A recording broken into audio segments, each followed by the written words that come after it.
It's an important political week in Iran, and it's appropriate that your democratic transition discussions take place.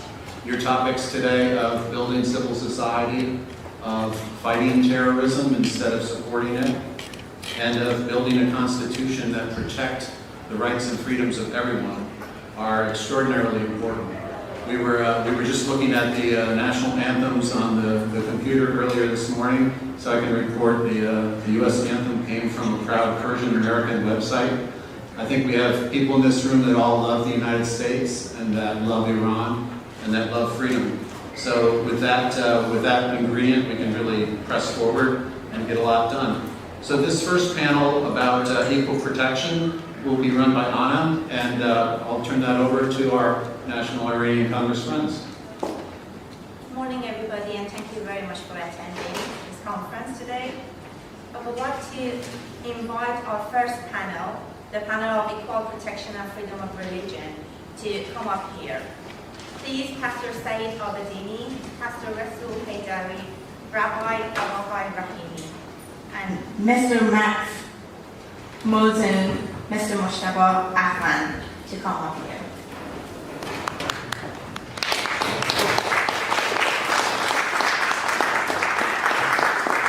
I'm going to give a brief on the current conference that we are holding today. This conference is the fourth in a series of Iran Democratic Transition Conferences, IDTC, designed to explore the prospect of political change and to pave the way for the establishment of a democratic government in Iran. This event follows the successful conferences held at George Washington University IDTC 1, January 2011, Institute of World Politics IDTC 2, June 2011, and the U.S. Capitol IDTC 3, March 2013. In the preceding conferences, a host of expert Iranian panelists, Iran scholars, and U.S. lawmakers discussed a broad range of policy, strategy, and social issues to help define a vision of liberty shared by the Iranian people. The centerpiece of this fourth conference is the introduction of a new draft constitution. The draft constitution has been prepared by fellow Iranians to serve as the foundation for a free and democratic Iran, subject to the approval of the people of Iran in a national referendum. It is intended to initiate a national dialogue on a constitution that guarantees the right of the Iranian people to govern themselves and to form a government of their choosing through free and fair elections. The first panel is on the issue of a very important freedom of religion.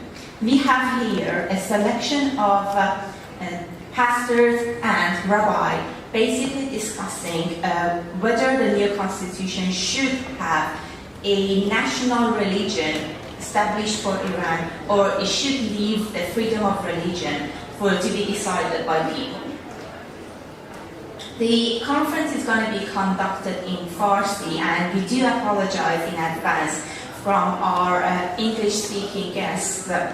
And thank you very much for your patience and attendance. There's going to be a session of question and answer at the end of the discussion of the panel, which you'll have the opportunity to raise your issues. Thank you.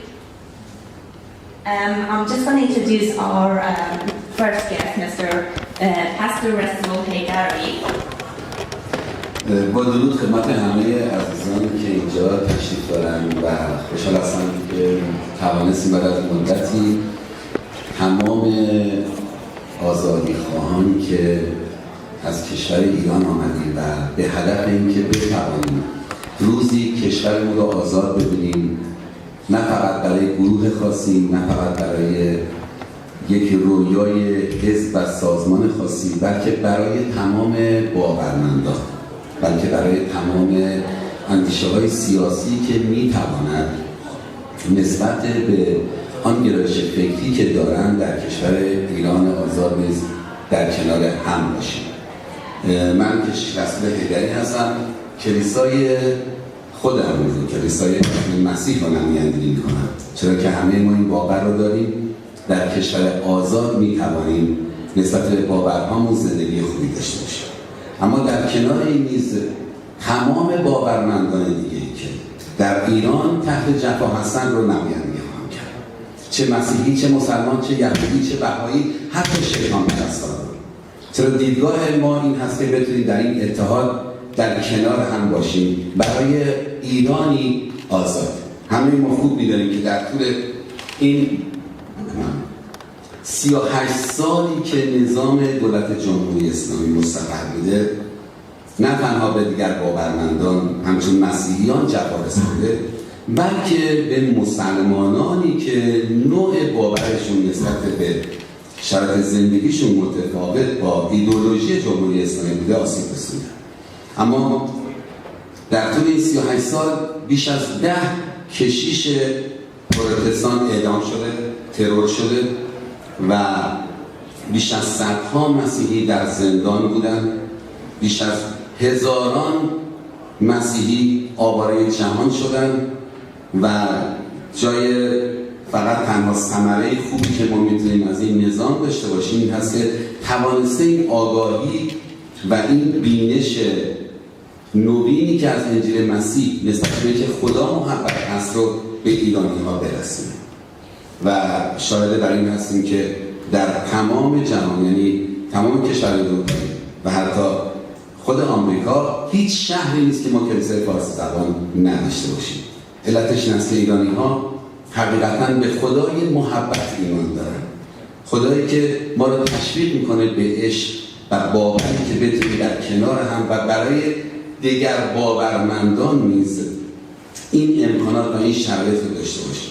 بودن من هرگز این نیستش که خواهان این باشم که میباید یک نظام مسیحی در آینده باشه، همونگونه که همه ما به نوعی با انجیل مسیح آگاهی داریم. انجیل مسیح پیامش سکولاریسمه. بارها مسیح رو برای پادشاهی بردن اما مسیح قبول نکردن، میگه گریخت از اینجا.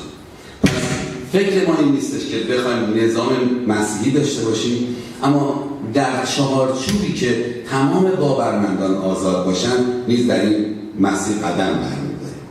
قوانین دولت جمهوری اسلامی بر علیه مسیحیان متاسفانه مغیر کرد در طول این سالها و تمام آنچه را که باعث شد بر ضد مسیحی یا بر دیگر باورمندان باشن مسلمان عملکرد خودشون بوده. اما می‌دانیم که سعی و تلاش کردن که حتی نسبت به اندیشه شهرهای مذهبی همچون قم که من خودم متولد قم هستم، مشهد، شیراز که اینها به عنوان شهرهای مذهبی هستن و دیدن بیشماری از جوانان دارن به مسیح ایمان میآورن و قوانینی رو رسم کردن همچون ماده 225 که یکی از قوانین است که در سال 1390 تصویب شد بر علیه تمام کسانی که از دین اسلام برمیگردند مردان اعدام شوند و زنان نیز حبس ابد داشته باشند. مسلمان در چنین جامعه و در چنین کشوری ما هرگز نمیتوانیم اون آزادی رو داشته باشیم. اما من اینجا هستم تا نمایندگی مسیحیانی که با من همفکر و همراه هستند و تمام مسیحی هایی که در فکر این هستن توی کشور آزاد باشنده شدن و نیز تمام ایرانی هایی که به فکر آزادی ایران هستن.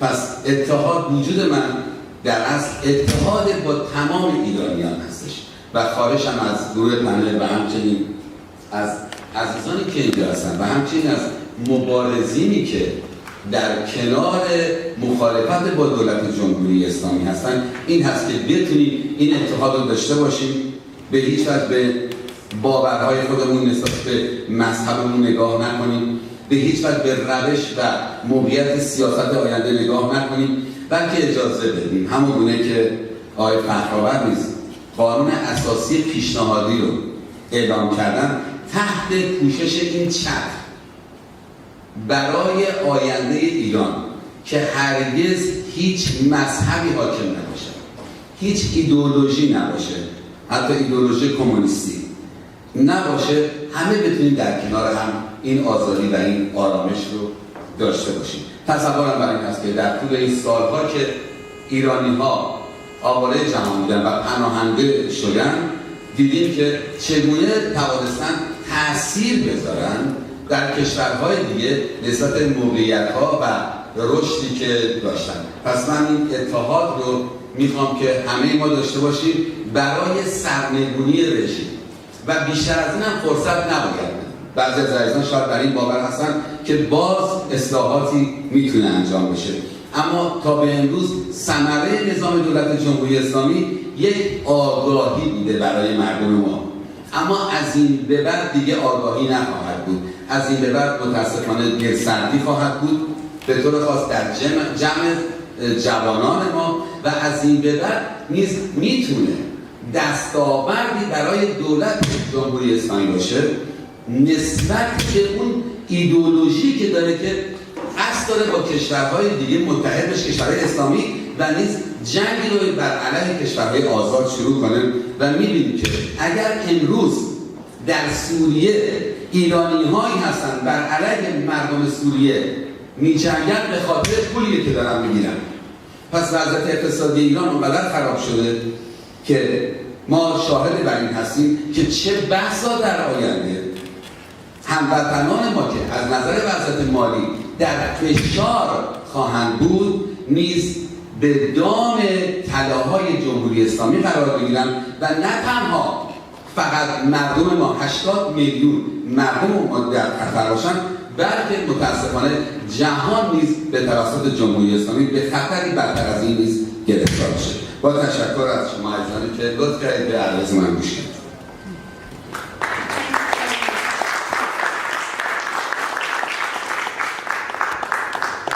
Thank you very much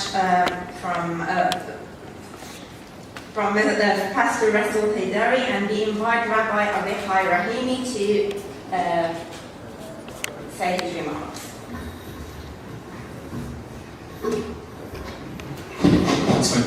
It's my pleasure to be with you in American Congress in this conference. I prefer to speak in my mother tongue, that is Persian. با تشکر از دوستان، سروران انجمن، خانم‌ها و آقایون که لحظه شماری می‌کردن برای رسیدن به این کنفرانس. اول از همه تشکر از افرادی که در از کنشگرانی که این برنامه رو مدیریت کردن به این مرحله رسوندن. آنچه که به حال من به عنوان سرپرست کانون هماهنگی رهبران یهود و جویش دیویژن هارمونیسنتر کنفدراسیونی هست از دانشجویان یهود نظر شخصی خودم رو ابراز میکنم. البته هر یکی از نشانهای فرهنگی ایرانی چه در اسرائیل هستن، چه در نیویورک، چه در لس آنجلس، چه در ایران، خط مشی خودشون رو بیان میکنن. از نقطه نظر یک پژوهشگر و تحلیلگر و به عنوان یک پیشوای مذهبی، وقتی که من به ایران باز میگردم پیشینه نیاکان 2700 ساله فارس یهود رو ما بازنگری میکنیم. از اعلامیه حقوق بشر کوروش کبیر و اجازه ساختن معبد دوم، داریوش دوم، در انبیا، عزرا و نحمیا، آرامگاه‌های استر و مردخای در همدان، اندیشمندان و عارفان و سخنوران و همینطور شاعران یهود مثل شاهین، امرانی، بابایی لطف، انبیایی مثل خباکوک، رفشراگا، یکایک در اصل اون فرهنگ فارس یهود ما رو بیاد میاره که تا چه اندازه آمیخته هست با آنچه که گذشته و آنچه که در آینده آزاد ایران ما همه دنبالش هستیم. مسئله دومی که مطرح میشه اینی که به هر حال یهودیان در حال حاضر بعد از انقلاب اسلامی، بعد از آزادی که داشتند، همطور که میدونید در اصل افرادی که زیسترا بودند و من جمله کانون خیریه‌ای رو اینها مدیریت می‌کردند، من جمله شادروان حبیب القانایان و همینطور آقای دانیال پور و افراد دیگه‌ای رو به جرم مشارکت با سیونیسم اینها رو اعدام کردن در اوایل انقلاب. همینطور برنامه‌های دیگه‌ای که بود 13 فرد یهودی رو در از یعنی حبس کردن، به اونها حبس‌های طولانی داده شد که با دخالت افراد کنشگر حقوق بشر در خارج از کشور اون حبس‌های اونها تعزیزی بود و تا اندازه به اونها تخفیف داده شد. و آنچه که قبل و بعد اون ما اون رو می‌بینیم کوچ اجباری یهودیان ایرانی هستش که با وجود این که دولت اسرائیل عرض موعود آنها رو خواستار اینها بود که به اسرائیل بیان، ولی ترجیح دادن به امریکا برن و بیشترشون در ایران باقی بمونن، برای اینکه به قدر این فرهنگ فارس یهود 2700 ساله آمیخته هست با یهودیان ایرانی که دل کندن از موطن خودشون، دل کندن از جایی که بزرگ شدن به همین آسونی نمیدونه باشه. برای همین از نظر قومیت و از نظر ملیت خودشون رو تفکیک کردن. خیلی آسونه بگن ما قوم یهود هستیم، کاری با سیونیسم نداریم، با دولت اسرائیل نداریم، با ملیت اسرائیل نداریم و این یعنی همسو هست با آنچه که در از جمهوری اسلامی خواهان اون هست، یعنی تفکیک قومیت و ملیت. مسئله دوم مسئله مصادره اموال و ملک و املاک یهودیان ایرانی هست که در ضمن این 40 سال به هر گونه‌ای در از اونها رو از آن خودشون می‌رسن. اگر ما به قانون اساسی ایران برگردیم و از نظر فقه اسلامی مسئله رو بررسی کنیم که در آیه 27 توبه اومده، مسئله که مربوط به اهل ذمه میشه، یعنی افرادی که پروتکشن اسلام رو خواستار هستن باید حاکمیت حکومت اسلامی و شرعیات اسلامی رو قبول داشته باشه. یعنی بهش میگن امر بالمعروف نهی عن المنکر. یعنی فردی که در بر طبق قانون اساسی کنونی ایران که جدایی بین سیاست و دین نیست، در قانون اساسی ایران که امروزه اهل ذمه خونده میشن و اهل کتاب خونده میشن که برادران زرتشتی، مسیحی، کلیمه روح هستن و افراد دیگه‌ای که یعنی خارج از دینای یکتاپرستی هستن رو اینها مرتد میدونن و حتی کانورت کردن رو زیر سوال میبرن به عنوان شرعیات و فقه اسلامی.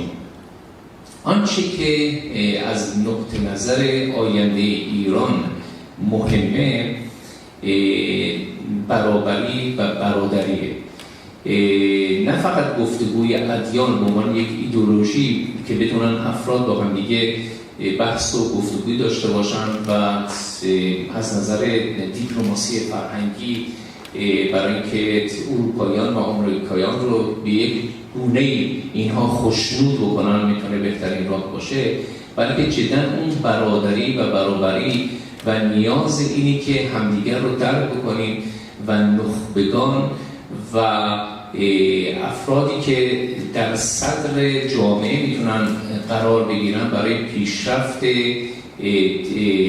ایران آزاد کنشگر باشن و اتحادی رو ایجاد بکنن در بین اقلیتی خونده دیگه نشه، یعنی که در از همه برابر باشن، همونطور که در امانسیپیشن گفته شده در اروپا، در آمریکا و غیره، چه از نظر اقلیم هایی که هستن، چه از نظر سنف هایی که افراد هستن بدون هیچ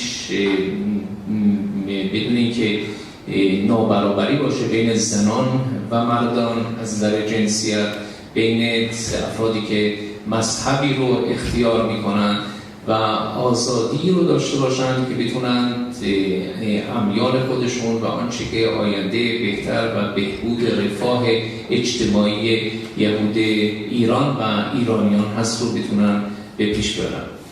به جمله آنچه که مهم هست از نظر هر فرد ایرانی که در خارج از کشور هستیم که مناسباتی رو در ایران ما می‌بینیم، وضعیت ایران وضعیت در فیلم‌های هالیوودی ایرانی که نشون میدن به اون صورت نیست. در اصل فقر، اعتیاد، آنچه که جداً قلب هر ایرانی و هر فرد وطن دوستی رو، هر فرد انسان دوستی رو به تپش در میاره داره رخ میده. چه به هر حال شما میشنید اختلاس‌های 700 میلیارد دلاری میبینید تا چند اندازه کمک رسانی به گروه‌های تروریستی در جهان و همینطور آنچه که از نظر اقتصاد،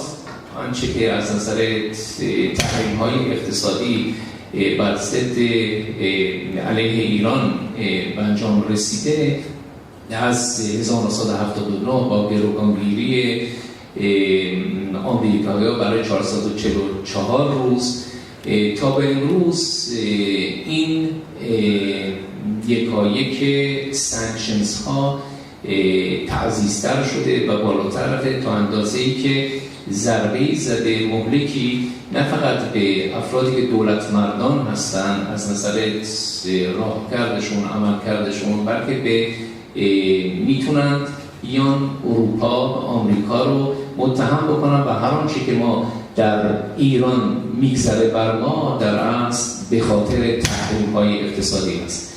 و از نظر تحریم‌های اقتصادی وقتی اینها رو ما در یک روندی اونها رو برمی‌داریم در از 10 سال آینده ما به ایران هسته‌ای خواهیم رسید.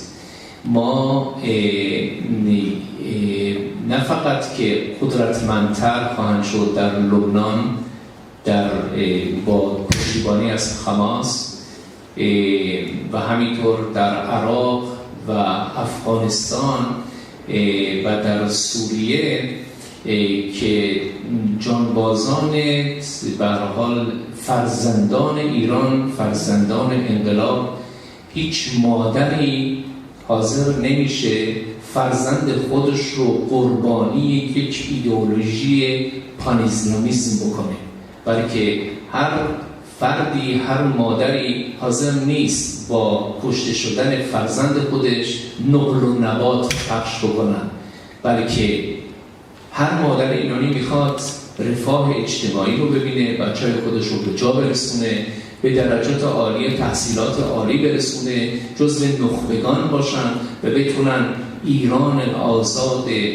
فردای ایران رو بتونن رهبری بکنن. و این از مادران شروع میشه، این از خانواده شروع میشه، این از پدر و فرزند و مادر و فرزندان شروع میشه، این از خانواده شروع میشه. تا چند از کانون گرم خانواده میتونه در این جست و گریخ‌ها، در این مسائل هر روزی که در ایران به 45% تورم رسیدن که صحبت از یک رقمی هست، وقتی شما برنامه‌های انتخاباتی رو می‌بینید به چگونه همدیگر رو اتهام و همدیگه میزنن به خاطر وضعیت‌هایی که بوده و موقعیت در معرض ایران از نظر بین‌المللی، از نظر سیاست داخلی خودش در حال حاضر داره. امیدواریم که این پنل و این کنفرانس یک راهکردی باشه برای رخدادی که جدا در عنفوان بهار خودش هست که در 2009 با جنبش سبز قلمم شد. امیدواریم اون جنبش سبز خودجوش مردم ایران بتونن به پا خیزن و حق خودشون رو برای برابری و برادری اتخاذ بکنن. پاینده باد ایران.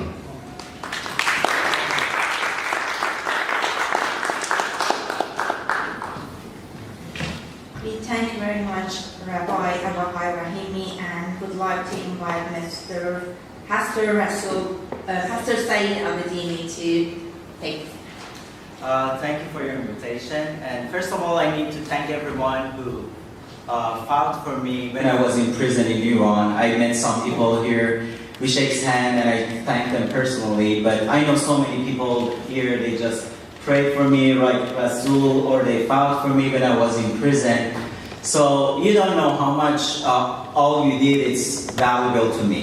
Especially people that they prayed for me, they changed my life over there. I could feel it. And I was so encouraged, you know. I can say you guys made a love story. Even Muslim in Iran, they talked about it. And they said, why Christian loves you? You are not the person that someone should love. And they're right. But I'm very thankful about everything that you guys did. So I appreciate it and God bless you.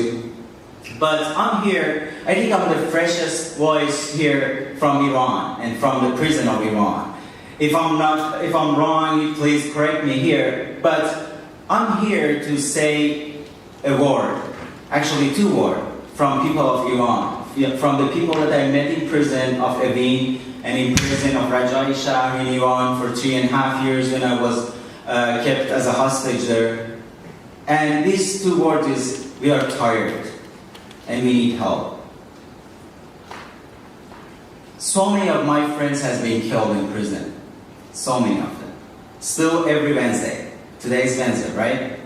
Still every Wednesday, prisoners get executed in the prison of Rajai Shah. Tens of them.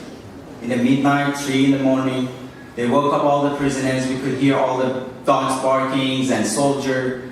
And they took so many people for execution. Sunnis, Shias, Christian, political prisoners. So many of my friends that I ate with them. And I spent time with them. You know, I just had a wonderful time with them. Now they are not between us. They are dead.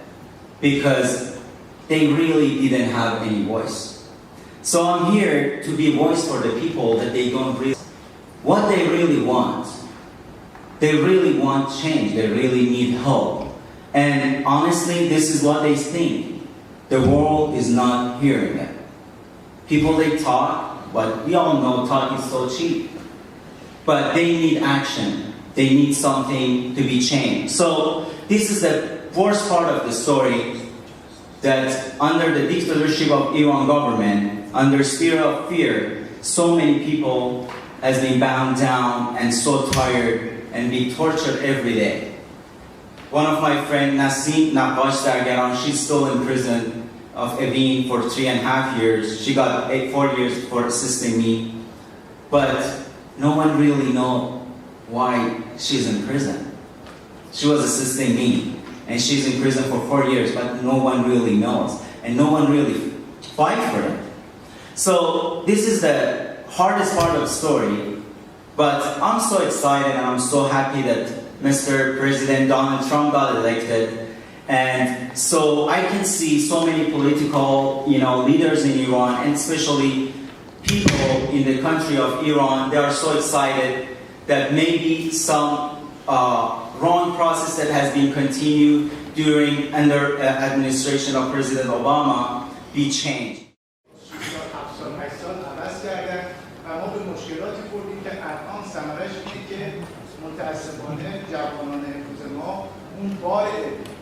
بار دانش اجتماعی و اون فهم دقیق مسئله تدریس و تحصیل رو الان فراموش کردن و متاسفانه همون حالتی که حالت تندرویی پیش اومده و ما می‌بینیم که خیلی از دوستانی که الان کانورت کردن از اسلام توی مسیحیت، همونطور که آقا می‌فرمودن، اینها موقعی که به عنوان یک مسلمان بودن تو لاین خیلی هاشمی بودن، یعنی یک قسمت خیلی رادیکال فکر می‌کردن.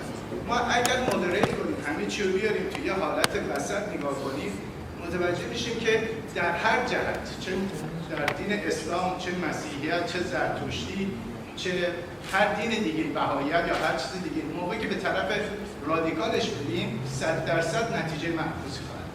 من فکر میکنم واسه بحث کانستیتوشن ما باید بیسمون همون هیومن رایتس باشه، همون صحبتی که میشه در رابطه با حقوق بشر. ما اگر بیایم استانداردها رو بر اساس اون بذاریم، مطمئنا اینجور دیسکاشن هایی در آینده برای ایران نخواهیم داشت که کسانی که دارای ادیان مختلف، باورهای مختلف هستن بتونن آزادانه زندگی کنن. من فکر میکنم بیشتر تاکیدمون رو روی حقوق بشر بذاریم، خیلی از مسائل ما حل خواهد شد.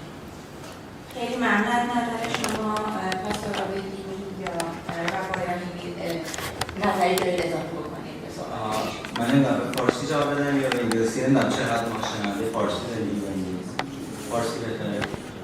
Okay, I have to speak Farsi. I felt bad about speaking English, speaking here earlier, so I just spoke in Farsi, in English. So I answered in Farsi.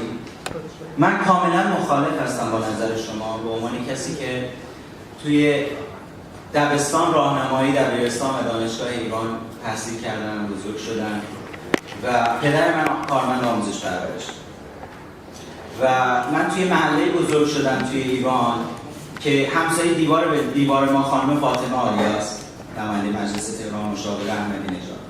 طبقه پایین ما آیت الله حریسی است.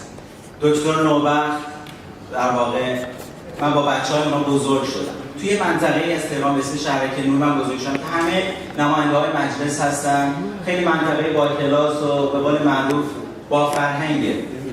و من از همون ابتدا چماق و هویج رو توی زندگی توسط معلمین پرورشی خودم توی راهنمایی دیدم که چطور اینها با زور، با ترس و با باز کردن موقعیت‌ها مثل بسیجی‌ها که وارد دانشگاه میشن، اینها افراد رو مثل گنده رهبری می‌کردن به اینکه برین‌واش بشن، شستشوی مغزی بشن و بشن قسمتی از اون طرز تفکری که جامعه میخواد.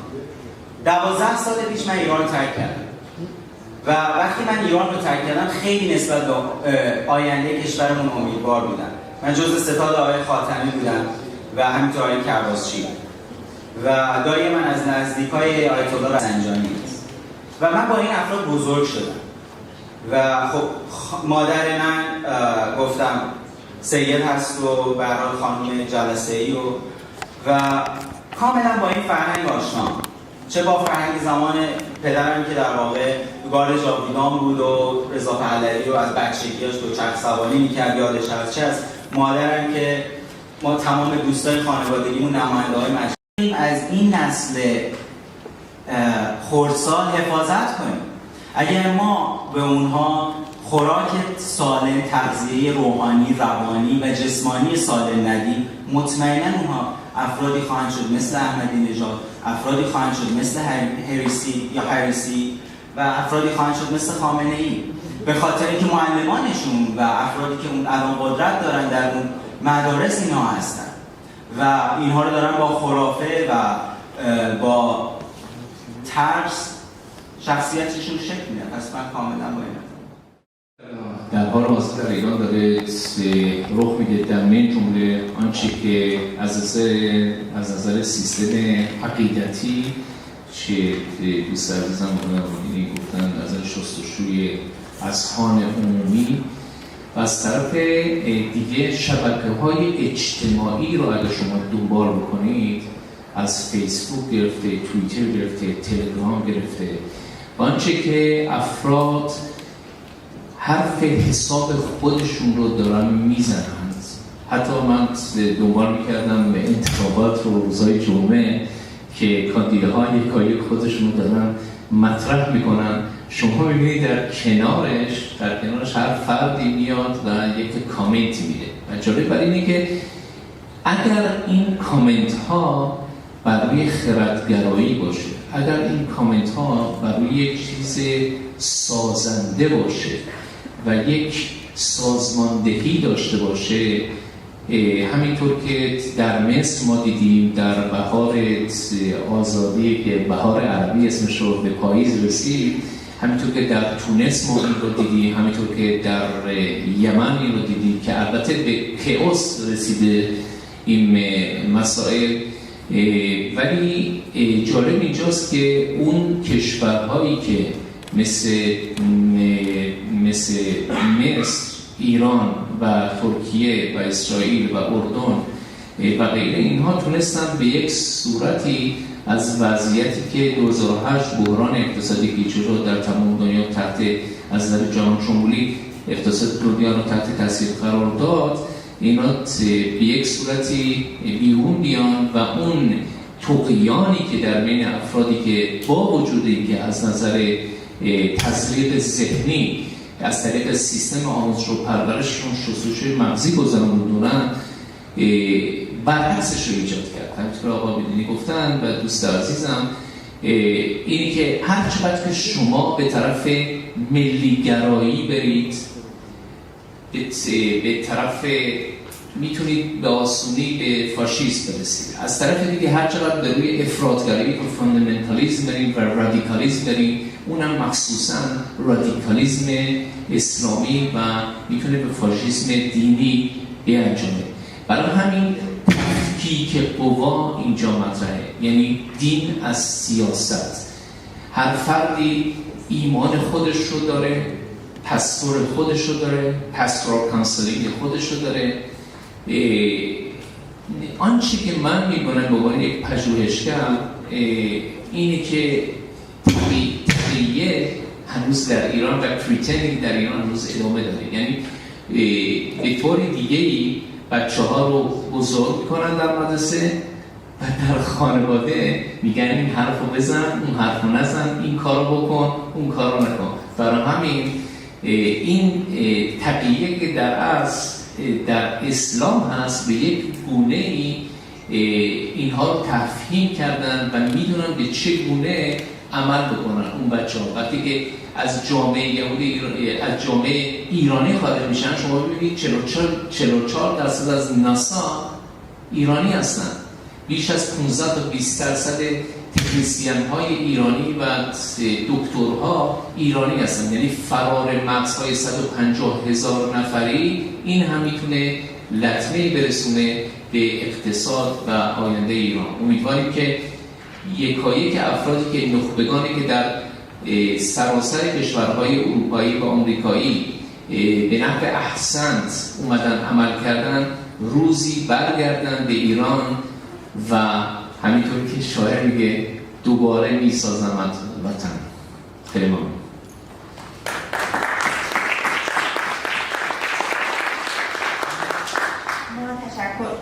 تشکر میکنیم از پانلیست‌های محترممون. We thank our panelists and we invite you to kindly wait for the second panel, which is a terrorism and constitution. Thank you. The other petty fight in opposition we have with each other. I guess we should forget about all those things and think about the future we want to make for ourselves and for our kids. Thank you. And I'm going to switch to Mr. Bill Heiser. Bill Heiser will be the moderator of next panel, and he has been a very close friend and allies with the Iranian Freedom Institute, with National Iranian Congress, and the Confederation of Iranian Students for a decade, Bill, if I'm not mistaken. And you have the podium, and please introduce the speakers. Your panel on terrorism and the Constitution, from advocating terrorism in Iran's Constitution to combating terrorism in democratic constitutions. Obviously, this is drawing a sharp and drastic contrast between the two. I'd like to point out that I've asked each of our speakers to spend 10 minutes giving their presentation, and then we'll, whatever time we have left, we'll open to questions and answers. I'd like to begin by introducing our panelists, our distinguished panelists. Dr. Svetoslav Biskun is a former Ukraine Attorney General, to my right. To his right is Dr. Vitaly Bayanets. He is a former deputy prosecutor of Kiev, Ukraine. It's a pleasure also to introduce a friend, Ms. Claire Lopez, who is a former operations officer with the Central Intelligence Agency and now Vice President for Research and an expert on Middle East and terrorism at the Center for Security Policy. And last but not least, Dr. Walid Fariz, who is a national security and foreign affairs expert. You've probably seen him on Fox News from time to time, and he also advises the current administration on foreign policy matters. With that, Dr. Biscuit, I open the floor to you. Уважаемые дамы и господа, для меня, как для человека и гражданина Украины, предоставлена уникальная возможность выступить с одной из самых авторитетных трибун мира по вопросу, имеющему глобальное значение для сохранения мира и человечества на Земле. Сегодня мировой проблемой является ситуация на Ближнем Востоке. От ее успешного разрешения зависит дальнейшее существование, я не боюсь этого слова, человеческой цивилизации. Одной из основных гарантий этого является соблюдение норм Конституции Ирана как светского государства и норм международного права. Юридическая общественность Украины поддерживает усилия цивилизованных государств, направленные на пресечение и уничтожение терроризма и связанных с этим последствий. Я представляю самую большую общественную правовую организацию в Украине, Союз юристов Украины, которой более 25 лет, и она насчитывает в своих рядах более 75 тысяч членов. В основном это судьи, нотариусы, адвокаты, юристы, ученые, полицейские, прокуроры. Наша организация является мощными общественными объединениями с большим интеллектуальным потенциалом. К нам также входит и Мировой конгресс украинских юристов, который во всем мире насчитывает более 10 тысяч человек. Мы стремимся помочь органам власти и обществу сделать правовую систему страны максимально эффективной, способной своевременно и, главное, результативно реагировать на все вызовы и угрозы человечеству и государству. Как председатель Союза юристов Украины заявляю, что мы твердо стоим на позиции совершенствования национального законодательства по борьбе с коррупцией, терроризмом, который представляет сегодня для моей страны наибольшую угрозу.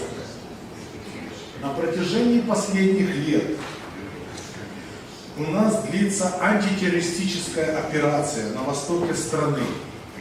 Донбасс, Луганск, Крым. Ее называют по-разному. Кто войной, кто антитеррористической операцией, кто сепаратистским путчем. Суть от этого не меняется. Страна несет огромные экономические и финансовые потери. Каждый день гибнут люди. Мы потеряли более 10 тысяч человек.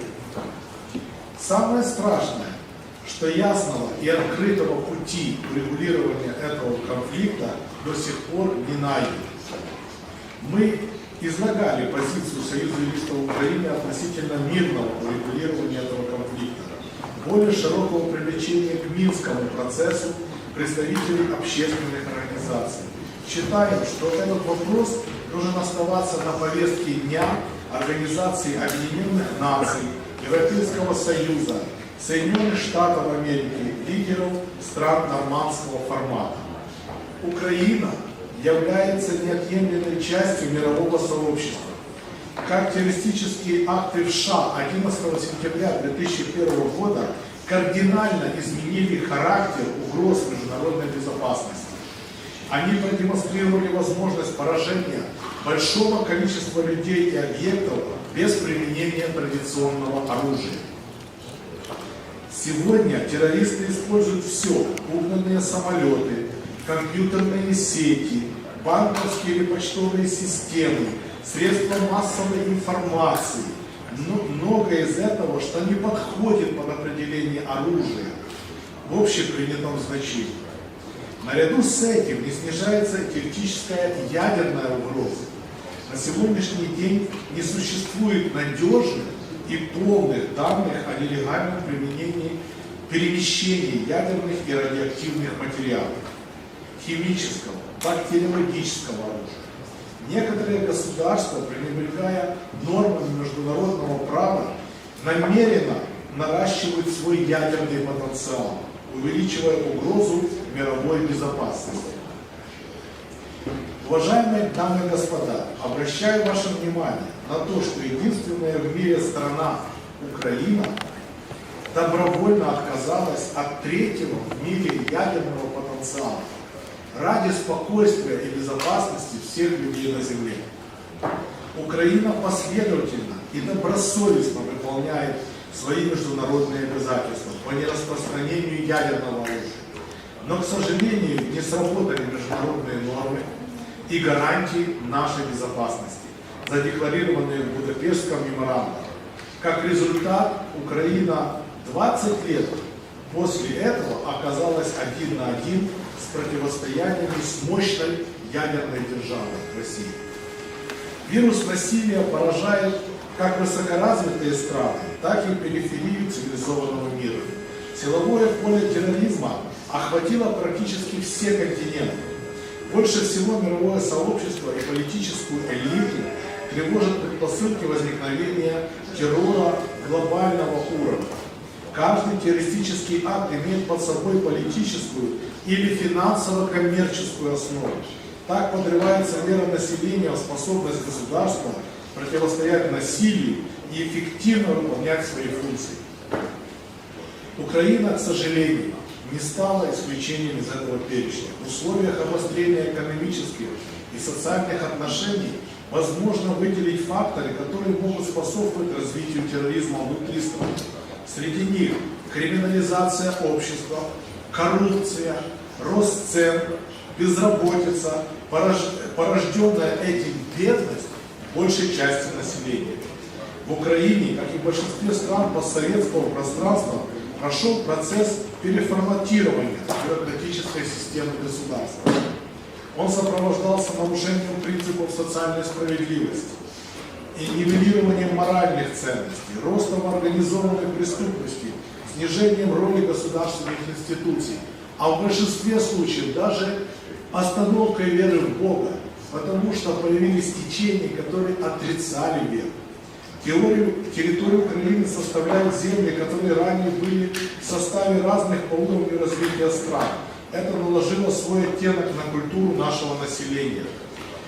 Особенности развития и становления правосознания.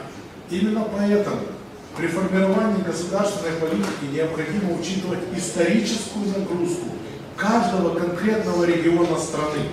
К большому сожалению, наши исторические особенности были использованы Россией для аннексии Крымского полуострова. Интегрируясь в общеевропейский процесс, мы, кроме получения пользы от сотрудничества, соприкоснулись и с определенными проблемами междугосударственных отношений. Происходит снижение наших позиций США и странами НАТО по глобальным вопросам современности и по конкретным проблемам. Продолжается процесс углубления добрых отношений с Израилем. Одновременно мы наблюдаем тенденции к пересмотру отношений с некоторыми странами, во главе которых стоят радикальные лидеры. Все это может вызвать негативное и даже враждебное отношение к Украине со стороны антидемократических течений. Основываясь на достижениях отечественного и зарубежного антитеррористического законодательства, нам предстоит создать специальное законодательство по борьбе с терроризмом в Украине. Прежде всего, оно нести в себе должно эффективную предупредительно-профилактическую функцию. Геополитические посягательства отдельных государств создают условия для локальных насильственных конфликтов. Деструктивные сепаратистские силы прибегают к террористическим методам действия и достижения своих радикальных целей. В условиях растущего напряжения в мире Украина оказалась в эпицентре противоборства за доминирование на глобальном уровне. При таких условиях часть наших внутренних конфликтогенных факторов может перерасти и в международный. Для предотвращения преступных попыток сил международного терроризма необходимо объединение сил всего мира и сообщества. Важно более тщательно отслеживать развитие негативных ситуаций в отдельных государствах и группах стран, в которых политические силы и радикальные организации практикуют достижение своих целей путем подпольной террористической деятельности. При таких условиях желательно, чтобы международное право содержало общепринятое определение терроризма и нормы, направленные на локализацию и устранение его причин и условий. Полагаю, что необходимо создать международный антитеррористический трибунал и силы специального антитеррористического назначения и реагирования. Поскольку терроризм имеет международную сущность, правовые антитеррористические меры могут быть эффективными при условии формирования их под эгидой международных организаций и в первую очередь Организации Объединенных Наций. Также при участии Украины прорабатывалась возможность создания международного центра по борьбе с терроризмом и в Европе. Следует отметить, что у нас тоже уже есть трехлетний опыт борьбы с международным терроризмом. Мы ведем войну в Донбассе, на востоке страны 3 года, и каждый день у нас там умирают люди. Как уже отмечалось, одной из этих причин является сепаратизм, является резкое снижение жизненных стандартов, рост на этом фоне преступности. Одной из фундаментальных причин развала государства и государственности является коррупция, как среди эшелонов высшей власти, так и на бытовом уровне. Это обязывает нас провести конституционную реформу с целью усиления роли и повышения эффективности работы правоприменительных органов, создания системы профилактики и пресечения проявлений коррупции. Начало этой реформы положено изменением Конституции Украины в части правосудия, внесенной в 2016 году. Из Конституции исключена норма о полной судейской неприкосновенности.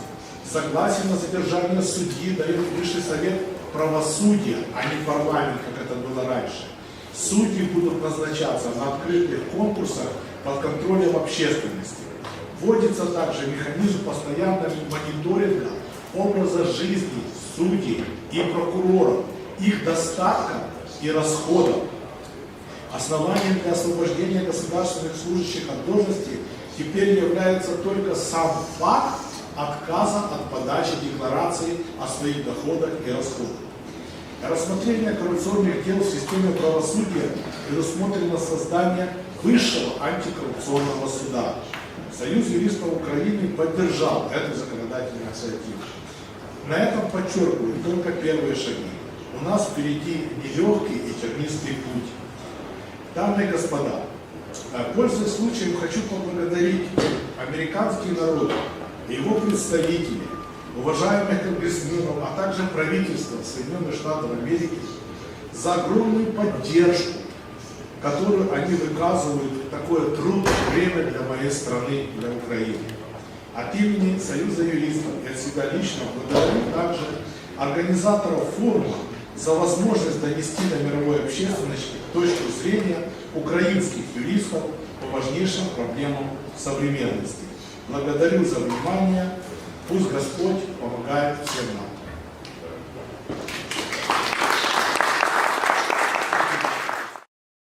Проработал в органах прокуратуры на протяжении 11 лет на разных уровнях в органах прокуратуры. Уволился по собственному желанию уже на протяжении 2 лет. Являюсь адвокатом в адвокатской компании. Спасибо. Что касается нашего сегодняшнего собрания. Искренне приветствую вас, уважаемые члены Конгресса, коллеги, эксперты и слушатели. Сегодня мне, как гражданину Украины, предоставилась возможность и большая честь выступить на данном мероприятии. На этой большой трибуне донести до вас проблематику одной из важнейших и самых болезненных тем настоящего времени. Это борьбу с терроризмом в странах Европейского Союза и Ближнего Востока, в частности в Иране. Я, как законопослушный гражданин, своей страны, отец своих детей, заинтересован в том, чтобы на мировой арене царил мир, чтобы наши дети и семьи жили в безопасности, в демократическом обществе, где прежде всего ключевой ценностью является человек и его жизнь. Стоит признать, что на данном этапе террористическая угроза в мире находится на достаточно высоком уровне. От таких проявлений страдают как страны, в которых продолжаются вооруженные конфликты, прежде всего Турция, Израиль, Сирия, Ливан, Ирак и Иран, так и страны Запада, Франция, Украина, Германия, Бельгия, Великобритания, которые до последнего времени считались вполне безопасными, учитывая развитую в них систему правоохранительных органов и спецслужб.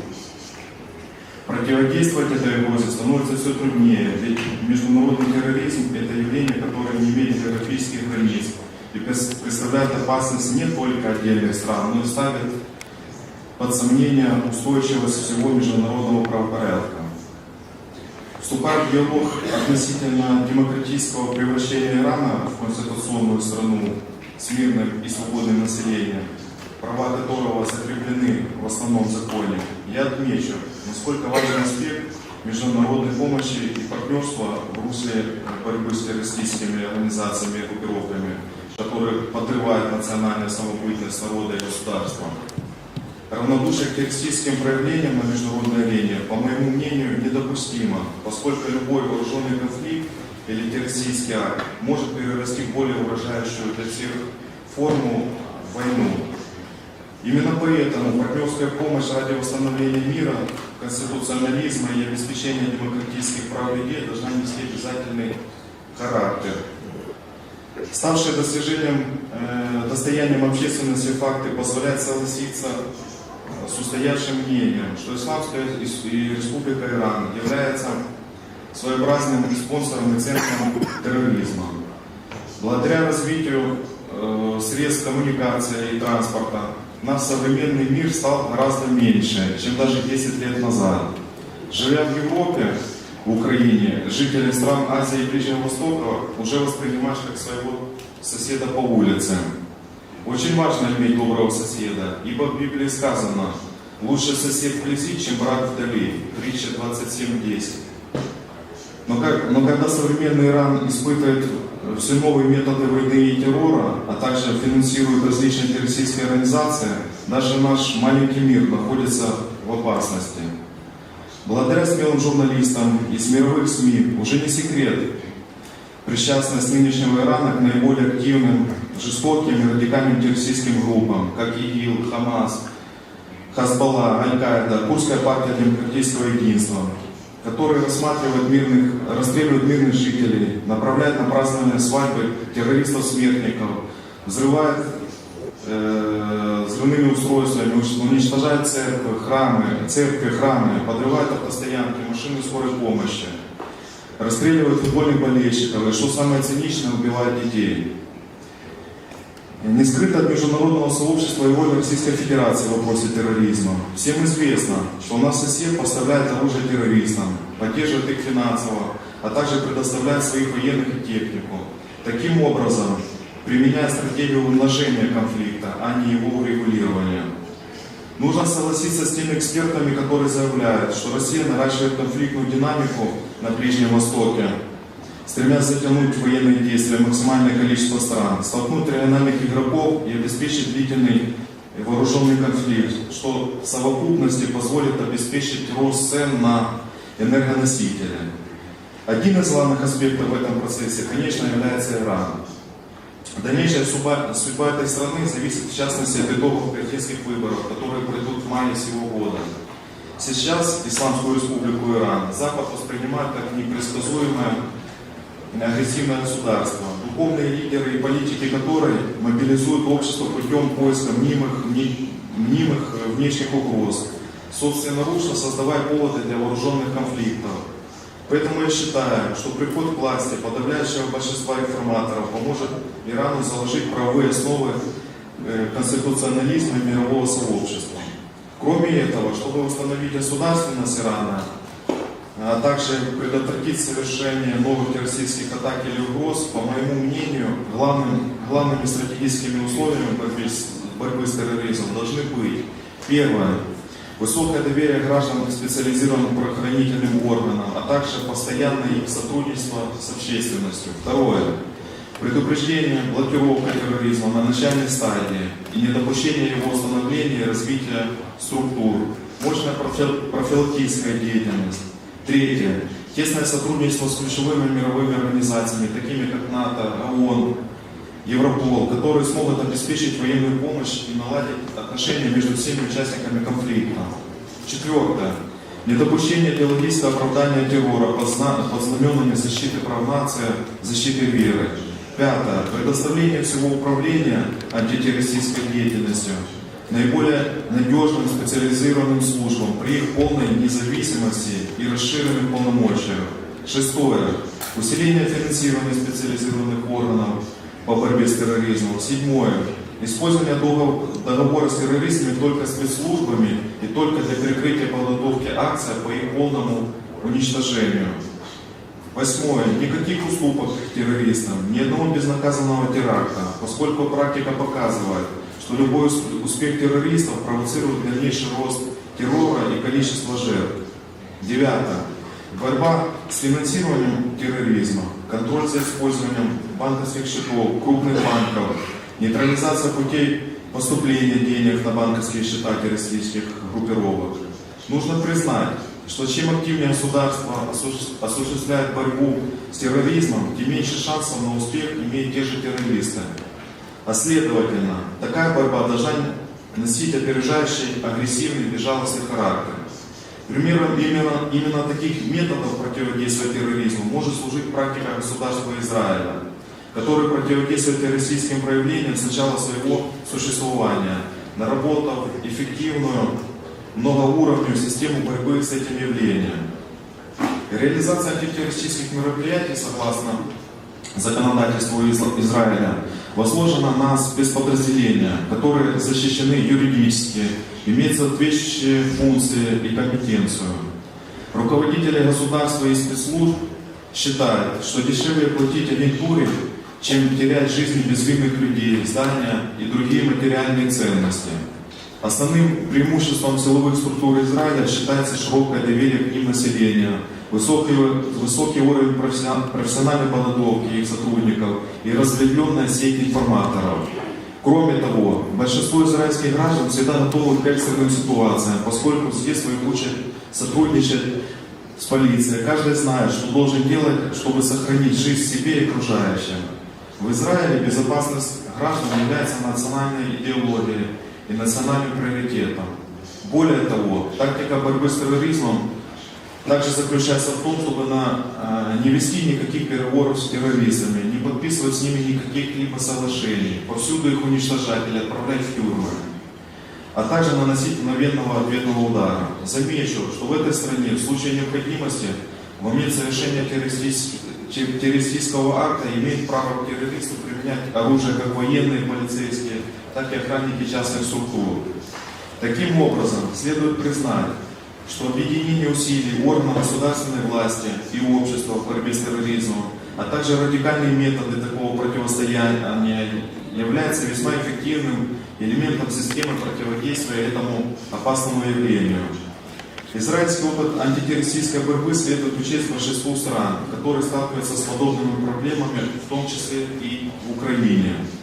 Обращаю ваше внимание, что за все годы независимости в Украине ежегодно фиксировалось не более 10 случаев террористических актов, в то время как в течение 2014-2016 годов их количество возросло до более 1000 в год. Террористическая угроза в Украине набрала немалых оборотов, в то время, когда на законодательном уровне антитеррористическая борьба недостаточно действенна и совершенна. Прежде всего, в основном законе Украины не упоминается понятие терроризм, антитеррористическая деятельность, не определяются приоритеты такой борьбы. Специализированные правоохранительные органы не обладают полным комплексом необходимых полномочий, материально-технически не обеспечены, и, что самое главное, не сотрудничают с гражданами, поскольку уровень доверия общества таким спецорганам составляет менее 20%. Что в совокупности сказывается на достаточно низком уровне противодействия терроризму. Потому подчеркну, что формирование понятийного аппарата, проблемы борьбы с терроризмом, разработка вопросов экстрадиции, решение межгосударственных споров, унификация механизмов борьбы с актами террора должны содержаться в Конституции государства, от написания которого зависит деятельность правоохранительной системы и органов государственной власти, их эффективность и результативность. Формирование предписаний Конституции любой страны освещает приоритеты государства, его направления, развитие, обеспечение прав человека. И только абсолютное соблюдение всех этих предписаний может обеспечить успех государства как на национальном уровне, так и на международной арене, предотвратить совершение криминогенных и террористических проявлений. Эффективная Конституция – это залог успеха государства во всех направлениях развития. А поэтому каждая страна должна добиваться действительной реализации соблюдения норм основного закона как гаранта прав человека и всеобщего мира. Искренне благодарен всем вам за внимание, за поддержку, за возможность выступить среди такой высокоуважаемой публики. Отдельную благодарность хочу выразить организаторам этой конференции, поскольку попытки объединить усилия мирового сообщества для решения проблем отдельной страны действительно заслуживают почтения, свидетельствуют о высоких демократических ценностях страны организатора. Надеюсь, что совместными консолидированными усилиями мы сможем построить мировые принципы обеспечения мира и верховенства права в каждом государстве, которое нуждается в помощи. В общности сила. Еще раз спасибо. Слава Україні, слава Сполученим Штатам Америки, слава народу Ірана. Дякую за увагу.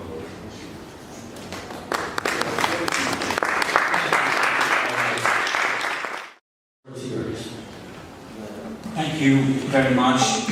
I'd like to thank first of all the public, the audience, my colleagues for being here. I'd like to thank Congressman Confront for co-host of this event and the Iranian-American NGO that has been working on these issues for a very long time. I would like to raise three major points. Point number one is a question: is the Iran regime involved in suppression of its own civil society, and is it using entities which are on terrorist organizations in the United States and other countries? The second question: is the Iran regime involved in backing and supporting organizations or regimes in the region and beyond, which also are persecuting or politically suppressing their own civil societies with the use or through the use of terrorist organizations? And the third question is a quick look at U.S. policy and how it can improve in this direction. So let me quickly go over these 3 points. One, based on U.S. State Department, congressional, NGO documents for the last maybe 3 decades, not 4 decades, since 1979, it has been established that the Iran regime has been involved in systematic suppression of its own citizens, let alone of other citizens, in a continuous way. One phase from 1979, from the revolution until 2009, had seen the elimination of the opposition, of the various forms of opposition. And in 2009, we have seen, the public has seen, the international community has seen the rise of the Iranian movement, which was known or called the Green Revolution, and that came along with the rise of social media. So the international society was able to see, actually on Twitter, on YouTube, what was happening inside Iran. I consider it a benchmark. But between 2009 and 2017, the systems of suppression inside Iran have been going on. Again, as acknowledged by government reports or non-government organizations reports. These suppression activities were conducted and have been conducted and are still conducted by entities which the United States and other countries have put on the list of terror organizations, and I named 3 of them that are well known. The Iranian Islamic Revolutionary Guard Azdaran, the Quds Force within the Azdaran, and the Basish. These are open information, data that are recognized. Now the question is, who is being suppressed within Iran? The answer is, apart from the supporters of the regime, everybody else. Beginning with the various segments of society, starting with the youth. The youth have been very exceptional in trying to rise, to reach the level of change. One major event we witnessed as much as we could then in 1999, students across the country, universities. Then 10 years later, the whole population rose in 2009 after the election. So civil society in Iran is very active in trying to reach the level of freedom.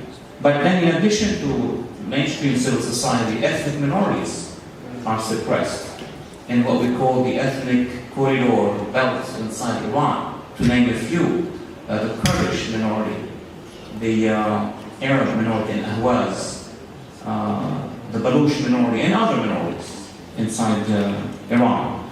So it has been established that within the country of Iran, the regime, official regime, through all these reportings and its entities that we have named, have been responsible for a continuous suppression of its own people. Second point is that the Iranian regime, the Khomeini regime, if I may say, has been involved in backing and supporting organizations and regimes which themselves have been involved in suppression of their own population. We can take very easily 3 examples. Example number 1, which has been going on gradually since 1981-82, is Lebanon, with the organization Hezbollah. Hezbollah has been launched, is funded, was trained, continues to be backed, has a budget in the Iranian regime. Hezbollah has been also, according to all the reports that I have mentioned and beyond, involved in suppressing their own community, first of all inside Lebanon, the Shia community of Lebanon, then the other communities. Hezbollah has been involved, according to the International Tribunal for the assassination, the investigation of the assassination of former Prime Minister Hariri. That's international law. Has been accused, members of Hezbollah have been accused of being part of this act and other political assassinations, notably including the summer of 2005 and the fall of 2005, including members of parliament, journalists, and others. In addition to the very many other reports in Lebanon about political persecution conducted by Hezbollah. Moving to Syria, the Iranian regime, as we all know, has a formal strategic cooperation treaty with the Syrian regime, with Assad, the father, and then the son.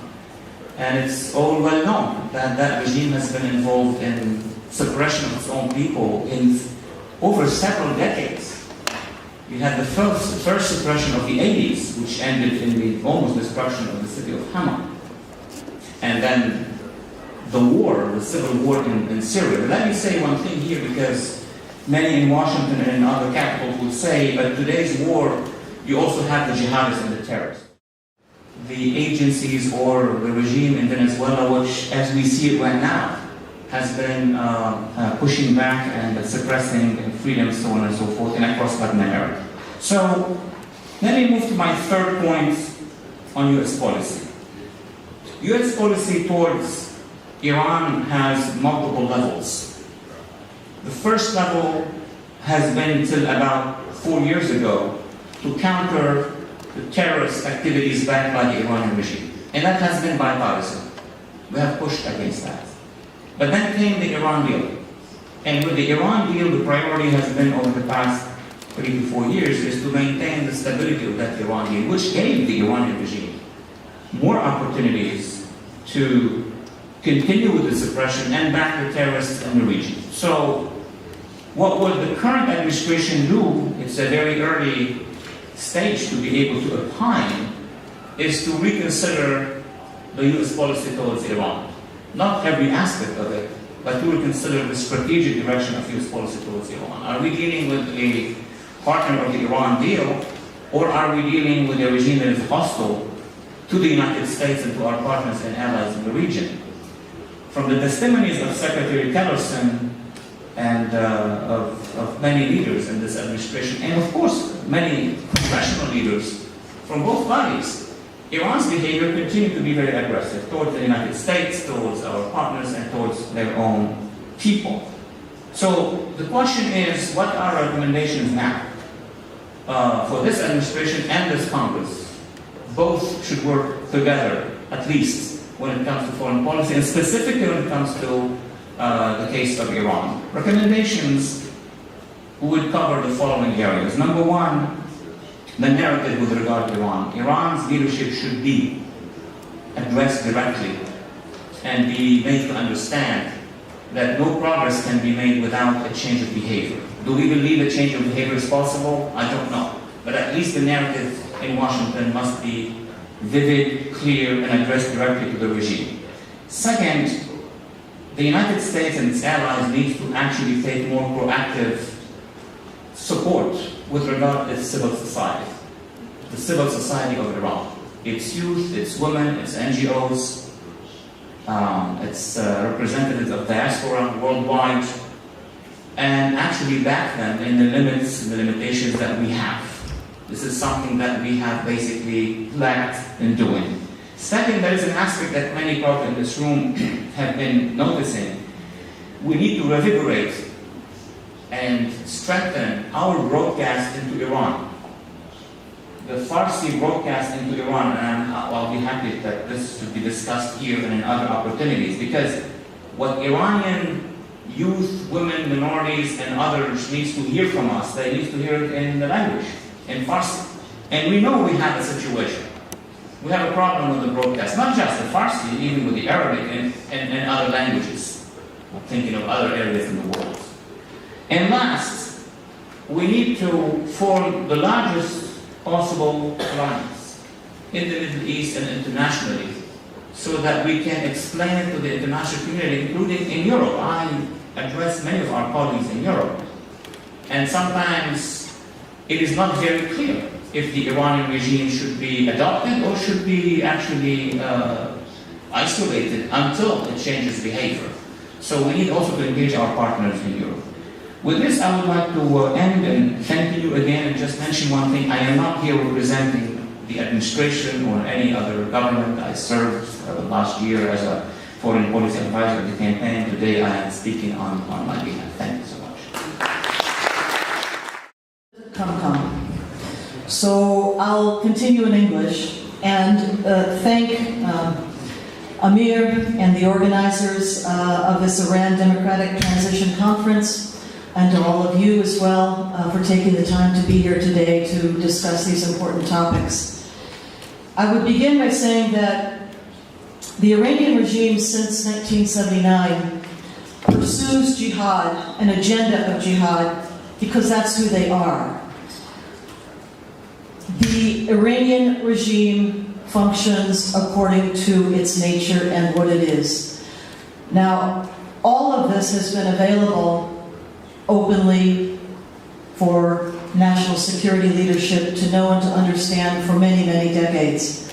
But I wonder how many of our national security leadership in the intelligence community, the National Security Council, CIA, Department of State, or here in Congress, has ever even read Ayatollah Khomeini's Vilayat-e-Faqih in English, a translation. Or even just know what it is.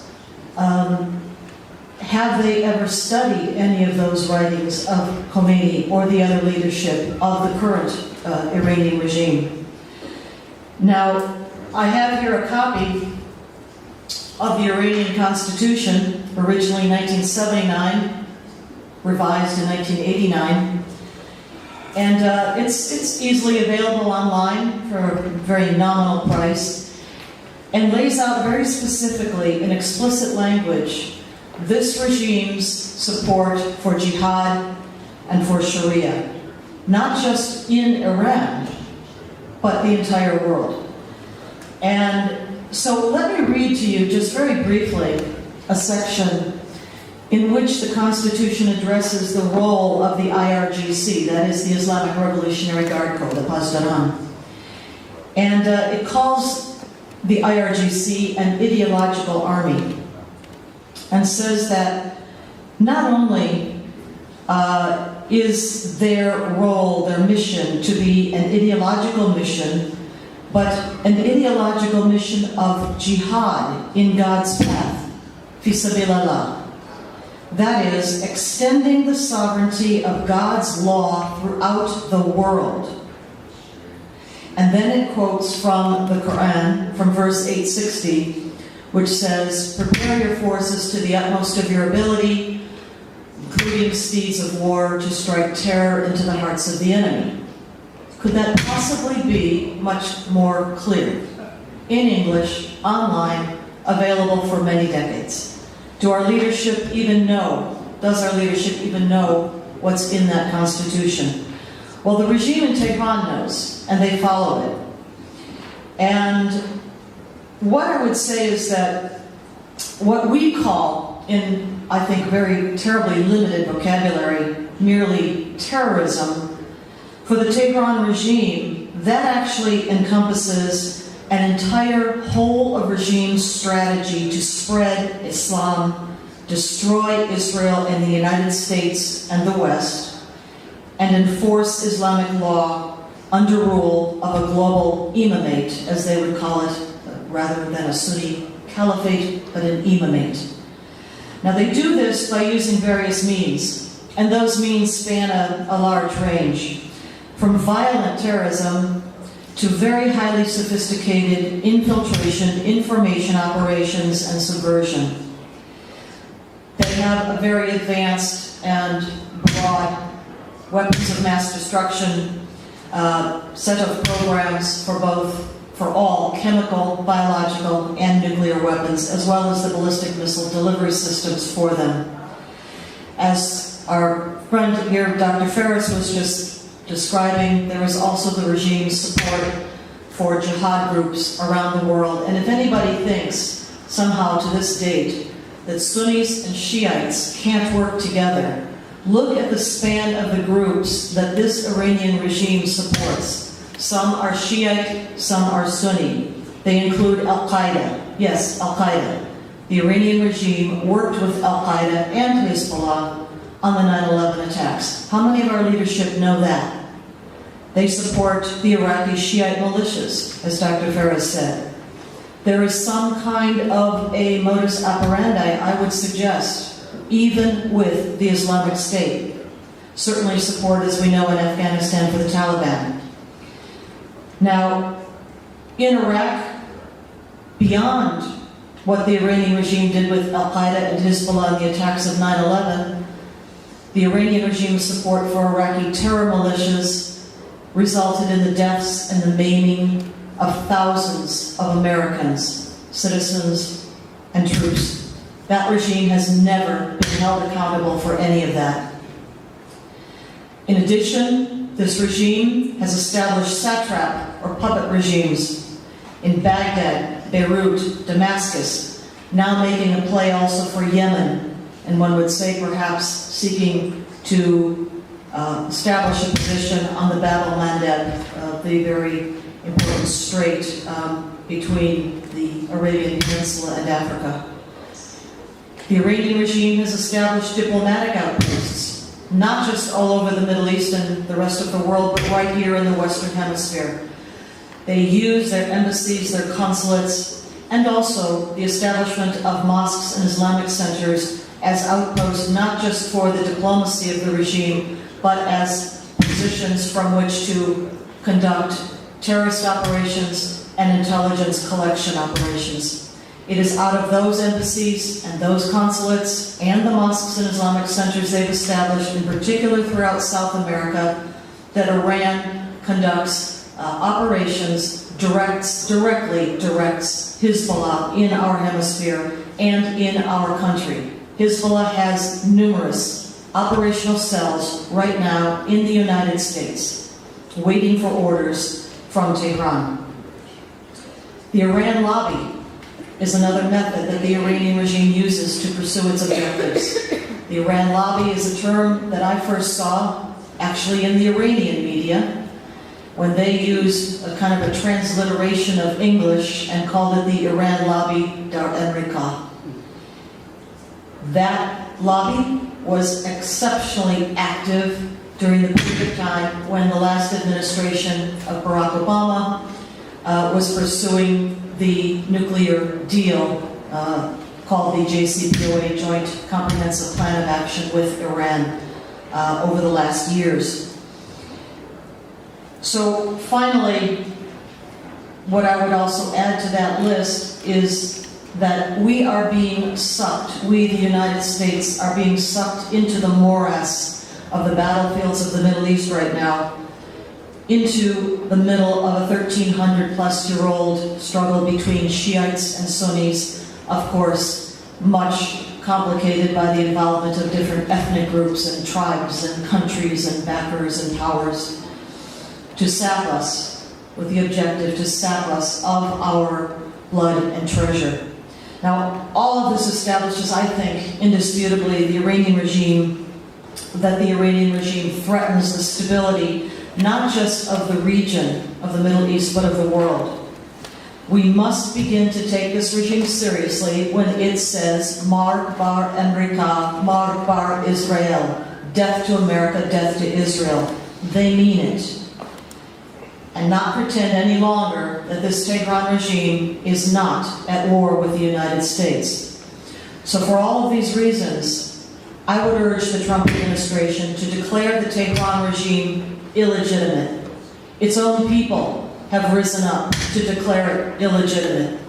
We need to as well.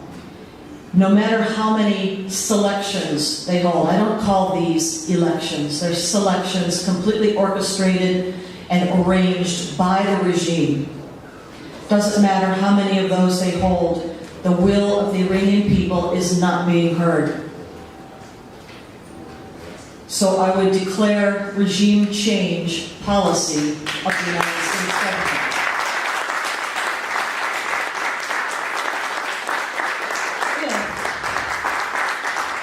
If I were an advisor to the Trump administration, which I am not.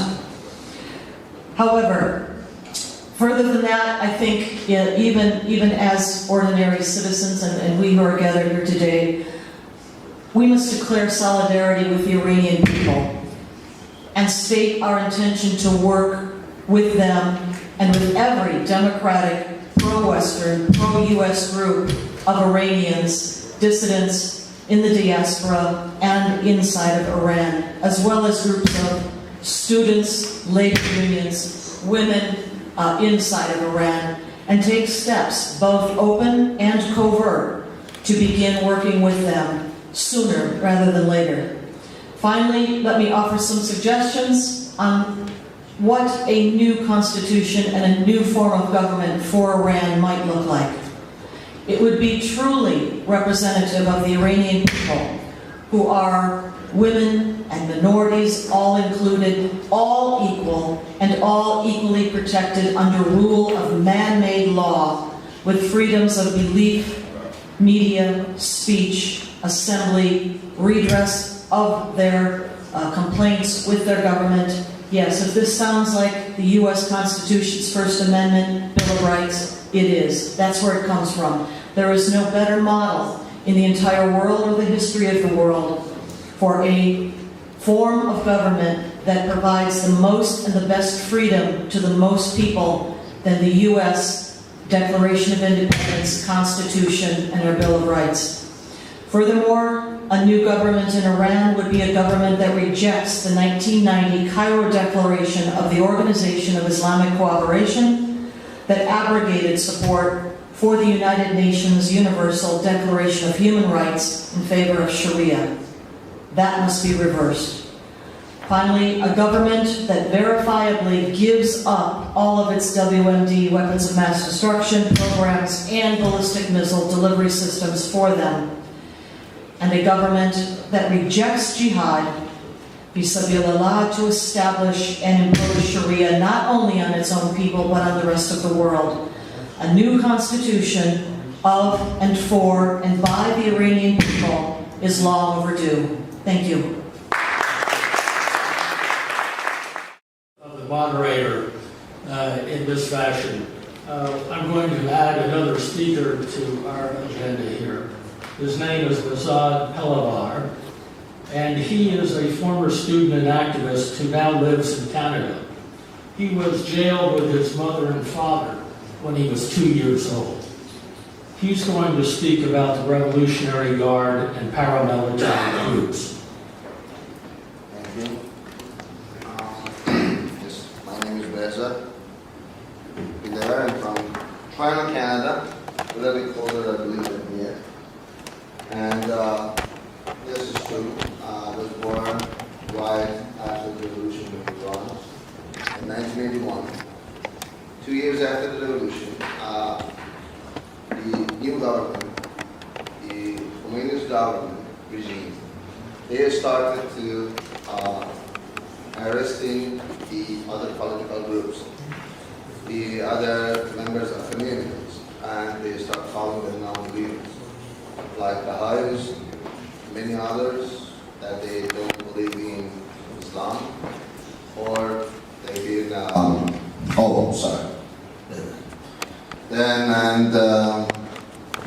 my father and my mother, they both belong to the Socialist Party. Even as a Socialist Party, there is a both of them, and they've been jailed for almost about 6 and 5 years. For 2 years, because there was nobody outside of the family to take care of me, I had to spend in every prison in Tehran, but my mother. And after 2 years, when my grandfather was out of prison, he took me from jail. So since then, I learned a lot inside the prison, such as reading and writing. And then I started the school when I was 6 years old. The first thing that I remember from the school, I'm here to share my own personal experience about the Revolutionary Guards, about what Mr. Forrest said about the siege, about how it affected the life of every single young generation in my age.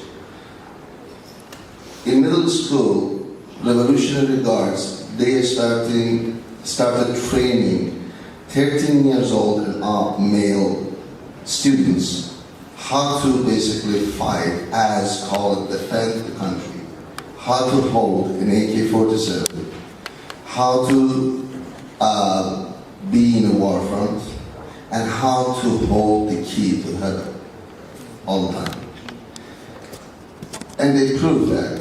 During the devastating war between Iran and Iraq, they used the underage people called child soldiers, the CG, paramilitary group of Revolutionary Guard of Iran, such for wave attacks, cleaning the minefield, and so on. We have many examples of it. We have many families living in Iran that they lost their kids during the war between Iran and Iraq.